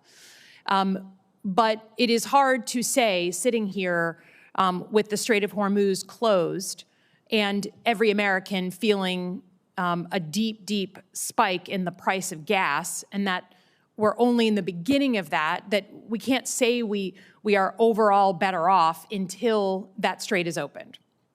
And while I believe we could militarily open the straits, it seems to me that the Iranians have strategic geography. They have the ability, even though it's degraded, to project power onto things like the oil infrastructure in places like Saudi Arabia or Kuwait or anywhere they want, further hurting the world economy, the United States. Do you believe, is that correct, that while militarily we may be able to physically open the straits, that they still retain the ability to affect infrastructure in the region and therefore kind of have a veto power over the world economy right now? Senator, from a military perspective, I would characterize Iran as having a remnant capability across multiple domains. In terms of veto power, I'd really would defer to policymakers for that characterization. But, sorry, can they strike oil infrastructure across the Persian Gulf? They have a very moderate, if not small, capability to continue strikes. And we, of course, have accordingly prepared for such a contingency. Okay, but if we have the power to militarily open the straits and their threat is, quote, moderate or small, why wouldn't we just do it? So I really would defer to policymakers in this particular matter, and the strait clearly is in the middle of the negotiation being undertaken now. Yeah, I mean, it just seems to me that they still certainly have, it may be diminished power, but if the United States military is not physically opening the straits right now, it's because the Iranians do have the real capability to affect strikes or drone strikes into the Gulf countries, affecting their oil infrastructure and sending the price of oil worldwide even higher. So, it may be diminished, but it's real capability unless I'm missing something. Can you describe for me, I'm very sensitive about the way that countries like Russia or China may be enabling the Iranians to target and kill American forces or to provide intelligence on their locations in real or near real time. Is it fair to say that the Chinese are providing intelligence to the Iranians to help them target U.S. forces? So I think best to talk about anything regarding intelligence in a classified manner. What I can say is the Iranian military is largely made up of Russian and Chinese equipment. Okay. I think, it feels like either Chinese government and or Chinese companies are helping and aiding and abetting the Iranians in providing that information. I understand we don't want to go into the details, but some of this is like out in open press. I would just say I personally feel like that crosses a Rubicon. Anytime we have another country providing that kind of intelligence to an adversary, I think that should play very heavily in our calculus and our conversations. I know the president is with the Chinese government right now, but I hope that no matter what party we're from, that's just a Rubicon. We all believe once you cross it, we're in a very different conversation, and I hope that's playing out in Beijing. I yield back, Chairman. Thank you. Senator Banks. Thank you, Mr. Chairman. Admiral Cooper, any update at all on activities in Afghanistan? Increased activity from ISIS or any other groups that concern you? Anything at all that you can tell us? Senator, just thank you for the question. Afghanistan remains on the forefront of what we're watching in terms of terrorist activity. I think best to address that in a classified forum. For right now, our partnerships in the region are suppressing that threat. Can you give it any update at all for the record? No. Remains an area of concern for CENTCOM. You're tracking, paying attention to it. We're not completely ignoring Afghanistan. Remains an area of concern. We're paying close attention through a variety of partnerships. We're suppressing any threat. Thanks. Thank you for your leadership. I mean, I think this is an incredible moment. You're doing an incredible job when it comes to Iran and degrading their military, their defense industrial base. You cite in your testimony that the U.S. has, quote, delivered a long-term rollback of Iran's ability to project power in the region and beyond, end quote, damaging or destroying over 85% of its ballistic missile, drone, and naval defense industrial base and 82% of its air defense missile systems. That's pretty damn good. That's a strong statement, and I'm proud of your efforts. The NDS talks about the concept of simultaneity, in which our adversaries could undertake simultaneous aggression across multiple theaters. Does Operation Epic Fury's degradation of the Iranian military and defense industrial base reduce the problem of simultaneity? Senator, I think it remains to be seen what happens going forward with Iran. But what I think we've seen is a combination of ability for the United States to project power and influence and defeat an adversary very quickly, 38 days. The effects on other theaters, I think I would really refer to U.S. European Commander and the Pacific Command Commander. But clearly the United States is agile and we can move from theater to theater very quickly. Can you unpack this concept of simultaneity? Well, the United States Explain it to us. The United States has significant capacity. We have forces deployed around the world addressing a variety of issues.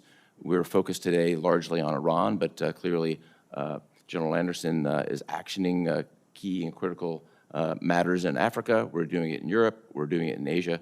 And we're doing it in South America. And we're able to do that at the same time. That's how the United States military rolls. You also write in your testimony that Iran's ability to reconstitute its military capability will, quote, depend in large part on decisions we and our partners make. What should we be doing to press our advantage? I think there's a policy component to this, Senator, and potentially a legislative component. Then there are a restricted number of countries. There's a finite number of countries that have historically had trade with Iran. Addressing those countries and what they are trading, how they're doing it, and what that looks like, I think is something we should take a look at. Yeah. Because if they don't have the parts, they're not going to build the weapons. Well put. I was very proud to see the Lucas drones deployed and used in CENTCOM. The Indiana National Guard played a really important role in testing the Lucas drone at Camp Atterbury in my state. What, if anything, can we extrapolate from the performance of our Lucas drones in other conflicts?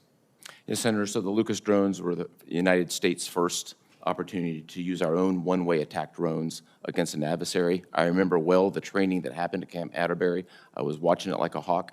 That training has produced additional capability that we've now employed against an adversary very effectively. What else can we learn from it? Well, there's a lot more to be learned from it. I'd love to take it in a classified setting, and particularly given where we are right now vis-a-vis Iran, I think I would just like to keep that in the classified setting. For more than a month, our warfighters in the Middle East were hammered by small drones. How can we ensure that doesn't happen again if combat operations resume? Yes, Senator, a little bit of a myth buster on this. Iranian drones are significantly capable.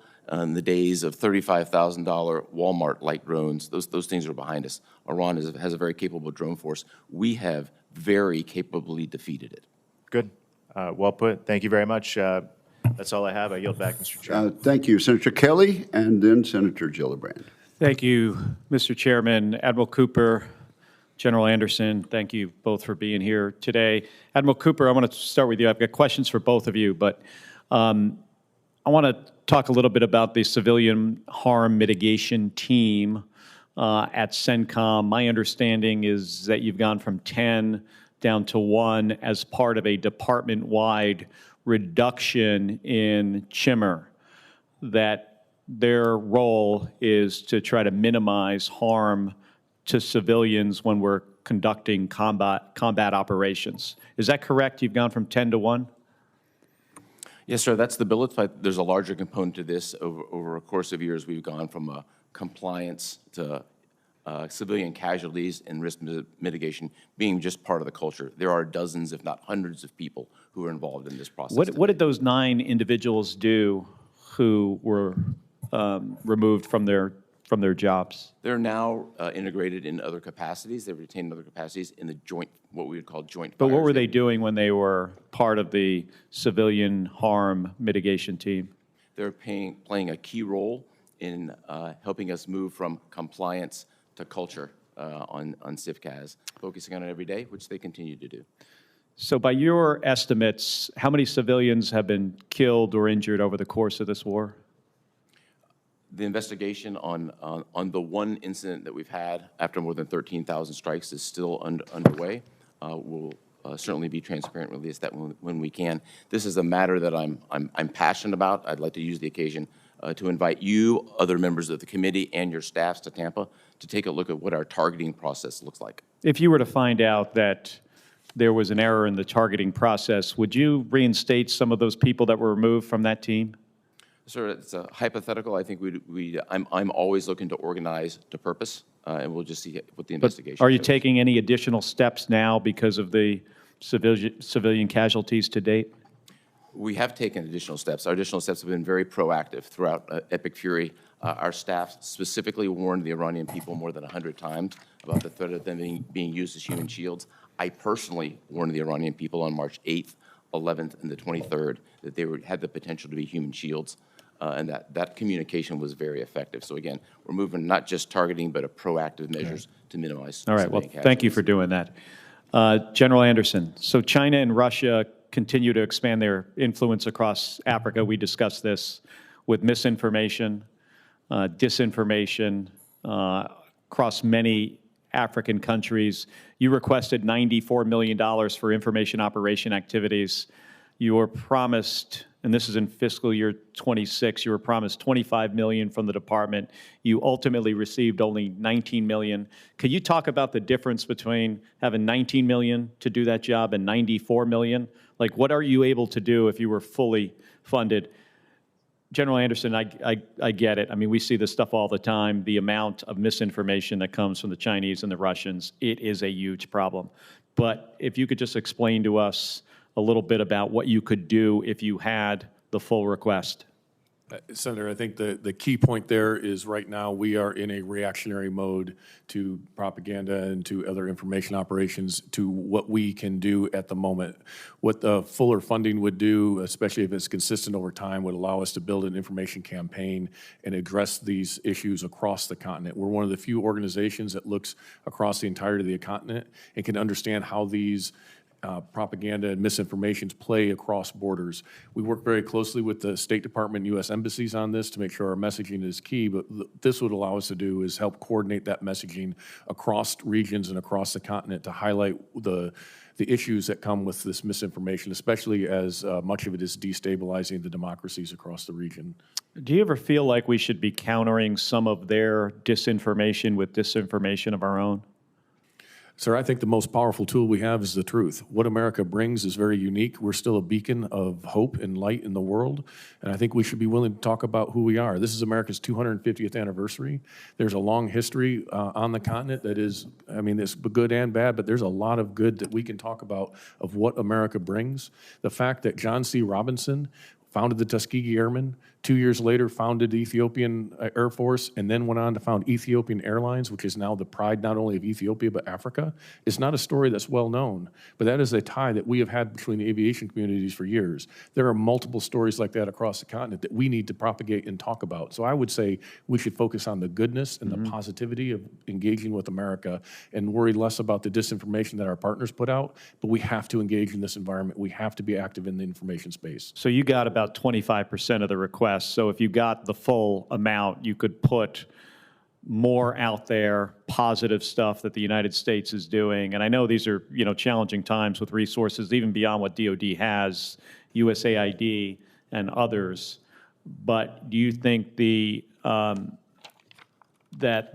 would be sufficient to counter Chinese and Russian misinformation? Senator, I think information operations is one of the lower cost investments that we can make that have outsized return and help amplify the limited resources we have in the military side and highlight the benefits that those provide. And being able to talk about that broadly, I do think has outside proportion. So small investments can have a large impact. And this is an area of information where I think we can make a lot of gains, even despite our smaller physical presence, that can highlight the totality of what the United States brings. I 100% agree with you, General, and we should really look into getting you the resources you need to do this job. Thank you. General Anderson, I 100% agree with you. Senator Gillibrand. Admiral Cooper, we had Secretary Hegseth here a week or so ago, and we did not get satisfactory answers about Iran. So what is your mission in Iran right now? Senator, with Epic Fury now formally ended per the President's notification, we shifted our mission to a blockade mission in the following day, and we're implementing that mission in accordance with international armed conflict. That's our main mission today, as well as to be ready for a broad range of contingencies. And do you feel that President Trump's declaration that we have obliterated all of Iran's capabilities and their nuclear program, is that accurate? Senator, I speak from a military perspective. We have significantly degraded their drone, missile, and naval capabilities. We've fractured their command and control. We've eliminated the large preponderance of their space program. They, by every measure, are degraded significantly across all measures of national power. So what's your exit strategy to end the conflict with Iran? Senator, that's a policy decision. And don't you have to offer the president various exit strategies so he knows how to get from A to B? Senator, consistent with my statutory obligations, I've provided a broad range of options along with risks and mitigations through the Secretary. So given your current mission, how many more days, weeks, months, years are we going to be at war with Iran? Well, as we sit here today, we are in a ceasefire, and the way ahead will be determined by our policymakers. Well, currently, we are still spending $1 billion a day on this war with Iran. And I can tell you from my New York constituents, they're furious about it because $1 billion a day could be lowering their housing costs, lowering their food costs, lowering their health care costs, lowering the cost of everyday expenses that continue to go up because of the war in Iran. With the price of gas as high as it is, the price of diesel as high as it is, it means everything that they have to buy for their families is more expensive. So we expect from our military leaders a plan about why and how long we are going to be spending $1 billion a day, and I have not seen that plan or the why from President Trump or Secretary Hegseth. So I'm hoping, as the military person in charge of operations, that you have a plan to end this war and to stop spending $1 billion a day. Senator, we have a broad range of plans and contingencies consistent with my obligation to provide that advice, both to the Secretary and the President. We've done so. Decisions will be made by our civilian leadership, and my job will be to execute them. The second concern I have, Admiral Cooper, is how we've prosecuted this war to date. We have data and information publicly available in publications like the New York Times that 22 schools have been hit, hospitals, dozens of hospitals have been hit. We have regulations. We have the law of war. We have human rights obligations. We have our own targeting requirements to avoid civilian harm and death. Have you been implementing all the laws that are required under current law to minimize civilian death? Senator, we have executed every operation consistent with the law of armed conflict. The subject of civilian casualties is a particular passion of mine. We pay attention to it. We follow all the procedures and have gone above and beyond to, in my case, personally warn the Iranian people of several instances during conflict where they were being potentially used as human targets. If they've been warned, how did we then bomb 22 schools? There's no indication that we have that has been corroborated. Zero. How many schools have we bombed? There is one active civilian casualty investigation from the 13,629 munitions. So how do you explain the publicly available information that 22 schools have been hit and multiple hospitals? There's no way that we can corroborate that. No indication of that whatsoever, Senator. There's no way you can corroborate or no indication of it? Which one? No indication. Well, the indication is what's publicly available. There is indication. Have you investigated those claims? We have not. Why have you not? If this is a passion of yours, if you believe that the civilian casualties are not consistent with the law of war and not consistent with human rights obligations that our military regularly follows with great pride and great diligence, why have you not investigated those allegations when they're publicly being made on the cover of the New York Times? I'll be happy to take a look at each instance. I Our would like a team will be able report. to do that. I would like a report from you, from your team, about whether there have been attacks that have resulted in the destruction of schools and hospitals. And if so, why? And how then, last, have you managed the 90% cut to the personnel who are supposed to avoid civilian targets?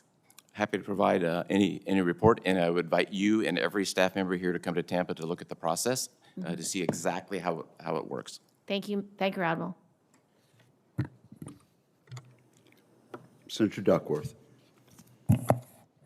Thank you, Mr. Chairman, and thank you, gentlemen, for being here. Admiral Cooper, the Senate received a letter from President Trump on Friday, May 1st, stating that hostilities with Iran have ended, and you just stated here that we are no longer operating under Operation Urgent Fury. Would you say that we are still engaged in hostilities with Iran, or have they ended? Consistent with the President's letter, those Epic Fury is complete. We are operating under international armed conflict rules in the implementation of the blockade. So are we engaged in hostilities with Iran, yes or no? We are not. We're in a ceasefire. The Strait of Hormuz remains blocked, right? You're engaged in a blockade, are you not?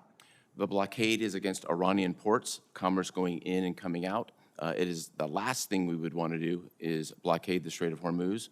And as we've seen in the last week, there have been instances of ships coming in and out, including our own. But under international law, a blockade is an act of war. So if you're actively blockading Iran, then you are engaged in we are currently in an act of war with Iran under international law. That a blockade is one of the definitions of an act of war under international law. Consistent with the direction we've been given, those characterizations are best done through the Department's legal counsel. It's not characterization, it's international law. It's listed. A blockade is an act of war. We've now engaged in the United States, and the United States and Iranian forces are trading fire as they continue to launch missiles, drones, small boat stacks. President Trump himself says the ceasefire is on life support, and he repeatedly threatens to renew U.S. military strikes. And to be clear, no one is disputing the valor and professionalism of our military. But the civilian leaders are abdicating their responsibility to craft a clear strategy, and service members and the American people are the ones who will suffer under this leadership vacuum. Admiral Cooper, before Operation Epic Fury began, what desired end state for the operation were you given by your civilian leadership? Senator, I was given crystal clear guidance. Our military mission was to degrade Iran's ability to project power on its neighbors and U.S. interests. It included 3 specific objectives: degrade Iranian ballistic missiles and their defense industrial base, degrade their drones in the defense industrial base, degrade their Navy in the defense industrial base. All of those were achieved, as I've discussed. And because they were achieved, that's why the operation ended, or did the operation end because the president said, let's end operation? Operations commencing and ending are made by our civilian leadership, and not a military decision. Okay, well, that civilian leadership, President Trump has provided many possible end states in only 2 months, including in just 2 months, he said unconditional surrender and regime change in Iran, which have not happened. He's talked about, operations will end when there's destruction of Iranian nuclear sites, allegedly already accomplished last summer under Operation Midnight Hammer. He has also said that Iran will never have nuclear weapons, which cannot be accomplished with only a bombing campaign. He said that his goal is to destroy the Iranian military forces and infrastructure completely, which the intelligence community assesses has not happened. And now, he said that it's a reopening of the Strait of Hormuz, which, as a reminder, was open before the war began. So if we don't know what we're fighting for, we certainly don't know how long we'll be fighting. Admiral Cooper, what have you been given? Have you been given any timeline for how long our forces will be in the Strait of Hormuz or near Iran or blockading Iran, whether by a timeline or a condition, an end state, for how long you'll be blockading Iran? Senator, I think it's important from a military perspective that my advice related to options be provided to both the Secretary and the President. We've done that. The decisions on timeline and execution are up to our civilian leadership. Okay. So you mentioned the Secretary of Defense, who only talks tactics, and a president who changes his strategy on social media multiple times a day. This is who's giving you the orders. Secretary Hegseth has touted the destruction of tens of thousands of targets across Iran. He said that Iran's air defenses are flattened, his words, and its industrial base overwhelmingly destroyed, and claims that Iran's Navy is at the bottom of the sea. Every metric that the Secretary offers is one of destruction, and destruction alone is not an end state, especially not with new public reporting that U.S. intelligence officials believe Iran has operational access to most of its missile capacity, and that Iran is clearly still capable of controlling the Strait of Hormuz.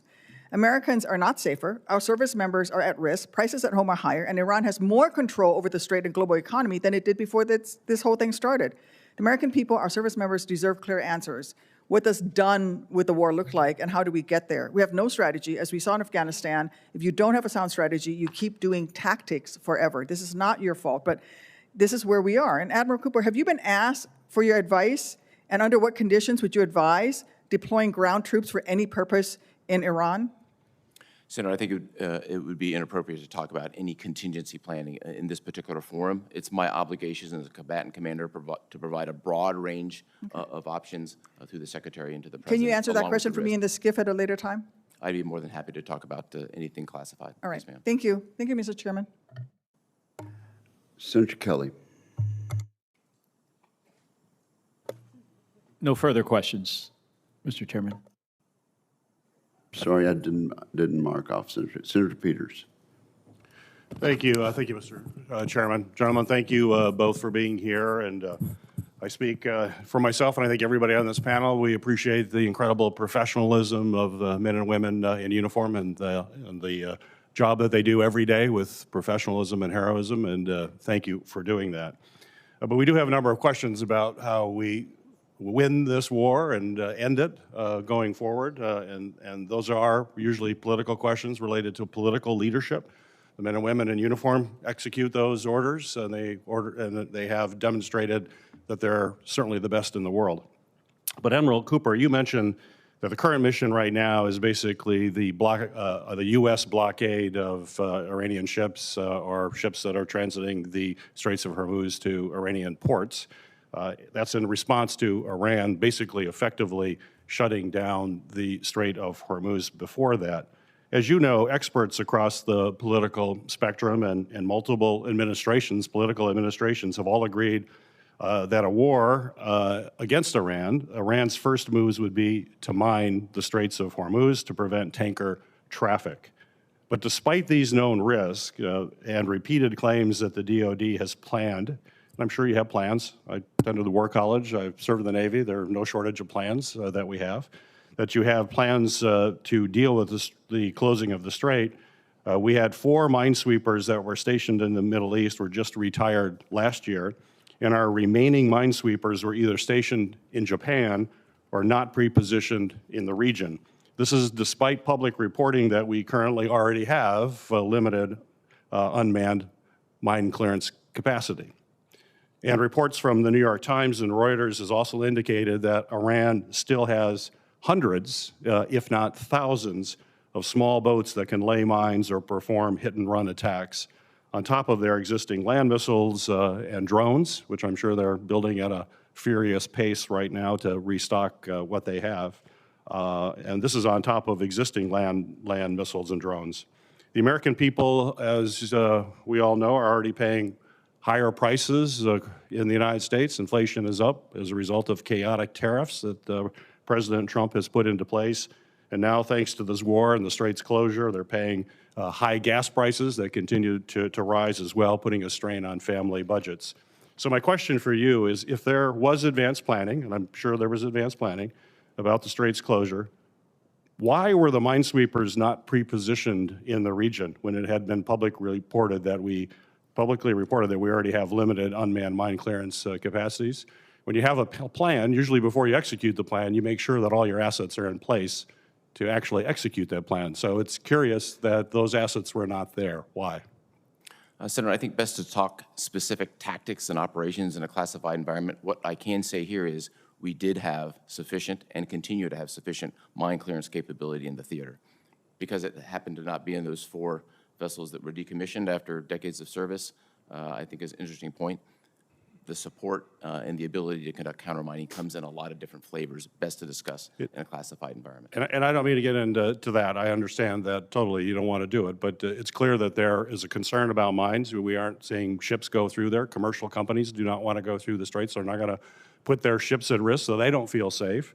To me, that speaks volumes as to whether or not it's safe, that there is a real concern there. And we know that the Iranians have significant capabilities to deal with that.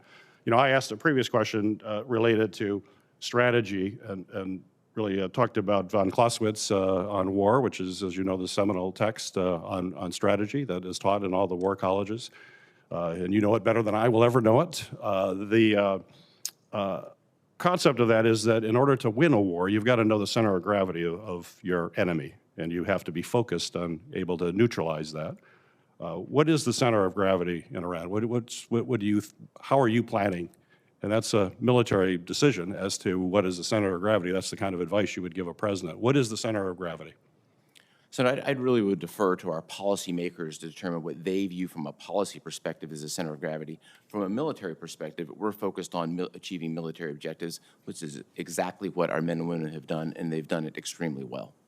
Well, you do, as you know, and every war plan has a center of gravity that you identify, and then you work around that. So there is the war plan that we have for Iran would have the center of gravity. Why can't you share what that is? That's in the past. It's been before we knew the center of gravity in the Persian Gulf War for Iraq. Colin Powell said it was the Republican Guard troops, Iraq's elite unit there. Obama administration in Afghanistan, Admiral Mike Mullen defined the center of gravity as building Afghan government support. They made this public. They weren't hiding the center of gravity, and our enemy knows what our center of gravity is, and we know what theirs is. There's no reason to keep that secret because the American people have a right to know what is it that we're trying to accomplish, and that's outlined very clearly in that term, a part of every military plan that is put forward. Yes, sir. I agree. Every war plan has a center of gravity, and those war plans are classified. I'd be more than happy to talk about it in a classified environment. Fair enough. Senator Rosen. Thank you, Chairman Wicker, and thank you, Admiral Cooper, General Anderson, for your service and your willingness to continue to serve our nation. Admiral Cooper, I want to talk about the International Stabilization Force. It's been publicly reported that CENTCOM is going to play a role in the proposed International Stabilization Force in Gaza. We'll just call it ISF going forward. Though many questions remain on what the ISF is, when it will be deployed, and how it will operate. So can you clarify the roles of the U.S. and CENTCOM in the ISF? Specifically, is the vision for CENTCOM to retain command and control, or is there a timeline and mechanism for transitioning oversight to a multinational or civilian-led structure? Senator, first, great to see you again, and thank you for the question. Our role can be simply defined as one of support right now. The International Stabilization Force commander who's been designated is also dual-hatted as the commander of Special Operations Command Central.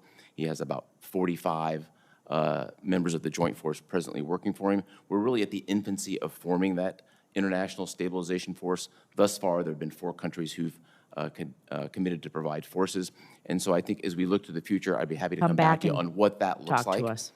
Later on. We're heading in the right direction, but we're just at the infancy of the process. Thank you. And speaking of heading in a direction, we need to talk about munitions sustainment, because Admiral Cooper, according to publicly available resources, the U.S. has fired at least 45% of its Patriot missile interceptors and more than half of its THAAD interceptors so far in Operation Epic Fury, and it's had to move air defense from other theaters.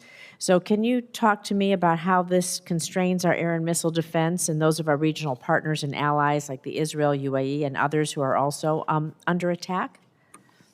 Senator, I have all the munitions necessary to both defend our forces as well as conduct a broad range of contingencies. Our partners also have the sufficient munitions necessary for defensive Do you have operations. estimates about how long it would take us to replenish or rebuild our stockpile? I would really defer to the folks who do this on an everyday basis, both in the department and the services. Thank you. I'm going to continue on you, and then we'll move over to General Anderson in a minute, because I want to just take a moment to talk about Lebanon, because I do appreciate that you've applauded the Lebanese Armed Forces for their efforts to disarm Hezbollah. While the current effort in conflict has demonstrated the extent to which Hezbollah is rearmed, a strong Lebanese armed forces remains the best pathway for Lebanon through which Hezbollah can be disarmed once and for all, and we know that needs to happen. So what can the U.S. do to support the Lebanese armed forces to ensure that they have the necessary capacity to disarm Hezbollah while also holding them accountable? Senator, taking on the disarmament of Hezbollah is a tall order. They've been funded by Iran for decades with billions of dollars, and Hezbollah is inculcated into every fabric of the Lebanese society. I think right now our continued commitment with modest dollars to the Lebanese armed forces is helpful. They have, in particular, several units who can do more. We have to be, I believe our commitment could be to provide the funding necessary so that they can do more. Thank you. I'm going to move over to AFRICOM now, General Anderson, because ISIS and al-Qaeda affiliates, well, we know they've spanned the African continent. And so understanding, of course, this is an open setting, can you talk about the extent to which these franchises, that they work cross borders within local settings to coordinate with one another, and the threat that this poses to our priorities in the regions? And do you think there's a need for a comprehensive CT strategy on the continent? And if so, could you outline again, considering it's an open setting, broadly what that strategy might include, please? Senator, I appreciate the highlighting of the transnational threat that both al-Qaeda and ISIS pose. I can say in this setting that ISIS has several affiliates across the continent that are coordinating more and more, whether that's in the Golis Mountains of Somalia or the Lake Chad Basin of Nigeria or in the Sahel, as well as Mozambique and others. So this terrorist network has to be addressed holistically. They have to look at the entirety of the network. It's not any single node anymore. And so as we look at this, I coordinate very closely with Admiral Cooper, because ISIS still has a strong presence in CENTCOM's AOR as well as al-Qaeda. As we look at this, the strategy to go after this is to work with our partners, those willing and capable partners, enable them first and foremost to take on this threat. When they are unable to do that, then bringing in only the unique capabilities that the U.S. can bring in order to address those threats. We've seen that in the Golis Mountains, where we've been able to bring intelligence, limit ISR, some limited strike capabilities that has been able to disrupt their leadership network.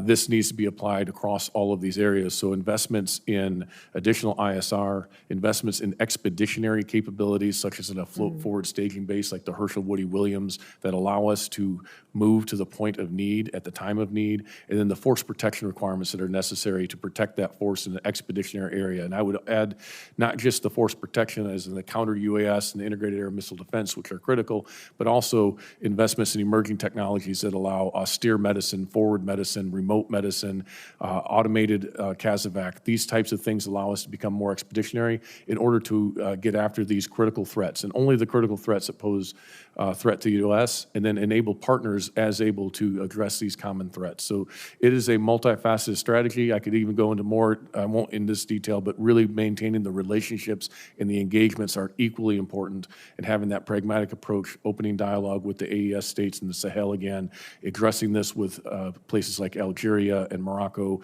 and Libya even, who share these concerns. Building those relationships are absolutely vital, because you cannot surge trust.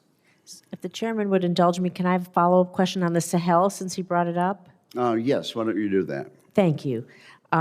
We know, since you brought up the Sahel, but last month the JNIM and local militias in Mali executed coordinated nationwide offensive attacks, attacking Mali's capital, seizing the key towns, killing the Malian defense minister. Though these attacks were greater in scale and intensity than any other since 2012, and to clearly demonstrate the attacker's ability to strike against an expansive geographical area. So you're talking a little bit about the Sahel, but the permissive environment in the Sahel that's making these attacks possible, and what more can you do? Would you like to add if you want to speak a little bit more about Senator, instability there?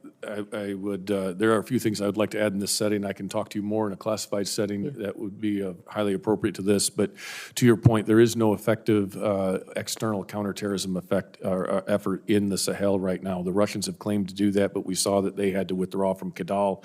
We're unable to defend against that threat there. They are providing some limited support, but we do not see the same Western presence. Because of that, then how do we enable the partners, the other nations that are there? How do we look at expeditionary capabilities again that we can result in this?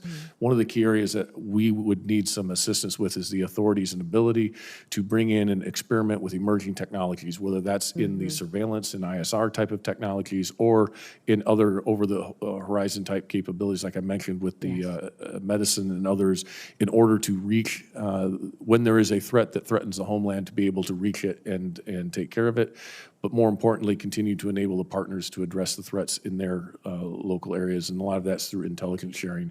I would be happy in a classified environment to talk in more depth. Thank you. I appreciate that. Thank you, Admiral General. Thank you, Chairman Wicker. Thank you very much, Senator Rosen, and I'm glad you brought up Lebanon and Hezbollah.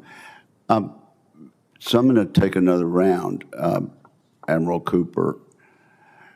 And so stop me when I'm wrong. On March 2nd of this year, Hezbollah attacked Israel in response to Operation Epic Fury. Is that correct? That's correct, sir. According to Israel's foreign minister, Hezbollah has fired 10,000 missiles, rockets, and drones at Israel during the past 2 months. Is that correct? I believe that's correct, sir. And in response to these attacks, Israel initiated a ground offensive in southern Lebanon, aiming to create an uninhabited buffer zone along its northern border and to push Hezbollah north to the Latini River. Is that correct? That's correct, Senator. To enable this operation, the Israeli military ordered the evacuation of southern Lebanon, displacing over 1 million people, nearly 20% of Lebanon's population. That is also correct. I don't know that that number specifically is correct, but the concept of the evacuation is correct.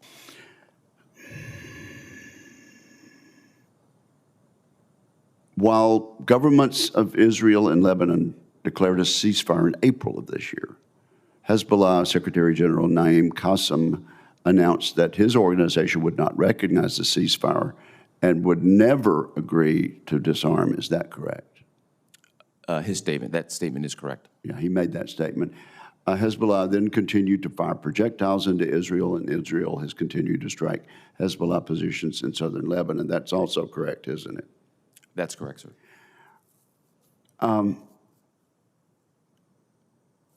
And I think Senator Rosen would wholeheartedly agree with me that peace between Israel, and I can't ask questions to my friend and colleague, but I think we would both agree that peace between Israel and Lebanon would be a wonderful development, and a wonderful development for America and for Israel. But peace between Israel and Lebanon depends on the Lebanese government having both the capability and the will to disarm Hezbollah. Has the United States provided the Lebanese armed forces with approximately $3 billion since 2006? So I'd have to take that specific volume, that a lot of specific money. number for the record and follow up. But we have been providing aid for 2 decades. Is it fair to say that the primary goal of U.S. support for the LAF, the Lebanese armed forces, was to counter Hezbollah? Yes, sir. And from 2006 until 2023, is it accurate to say that Hezbollah's rocket and missile arsenal grew from 2006 to 2023 from approximately 9,000 rockets and missiles to 150,000? As a result of decades and billions of dollars of Iranian support, that's correct. Israel's foreign minister alleges that Hezbollah fired more than 10,000 projectiles at Israel since the beginning of March of this year. In light of the Lebanese armed forces inaction, was Israel's offensive into southern Lebanon militarily necessary if Hezbollah's attacks were going to be countered? Was there another way to do that? Senator, I would really defer to Israel on intent and effectiveness, but just as a general statement. Militarily necessary, though. There are, it is an option among options, of which there are few, to deal with the Hezbollah problem. I appreciate Senator Rosen bringing this up, and it just would go back to the central point. It would be a tremendous achievement for Israel, Lebanon, the United States, and the Middle East if Hezbollah could be eliminated and allow the Lebanese people and the Lebanese government to resume the happy relations that we once had and strive for between the United States and Lebanon. Would Senator Rosen have any further questions?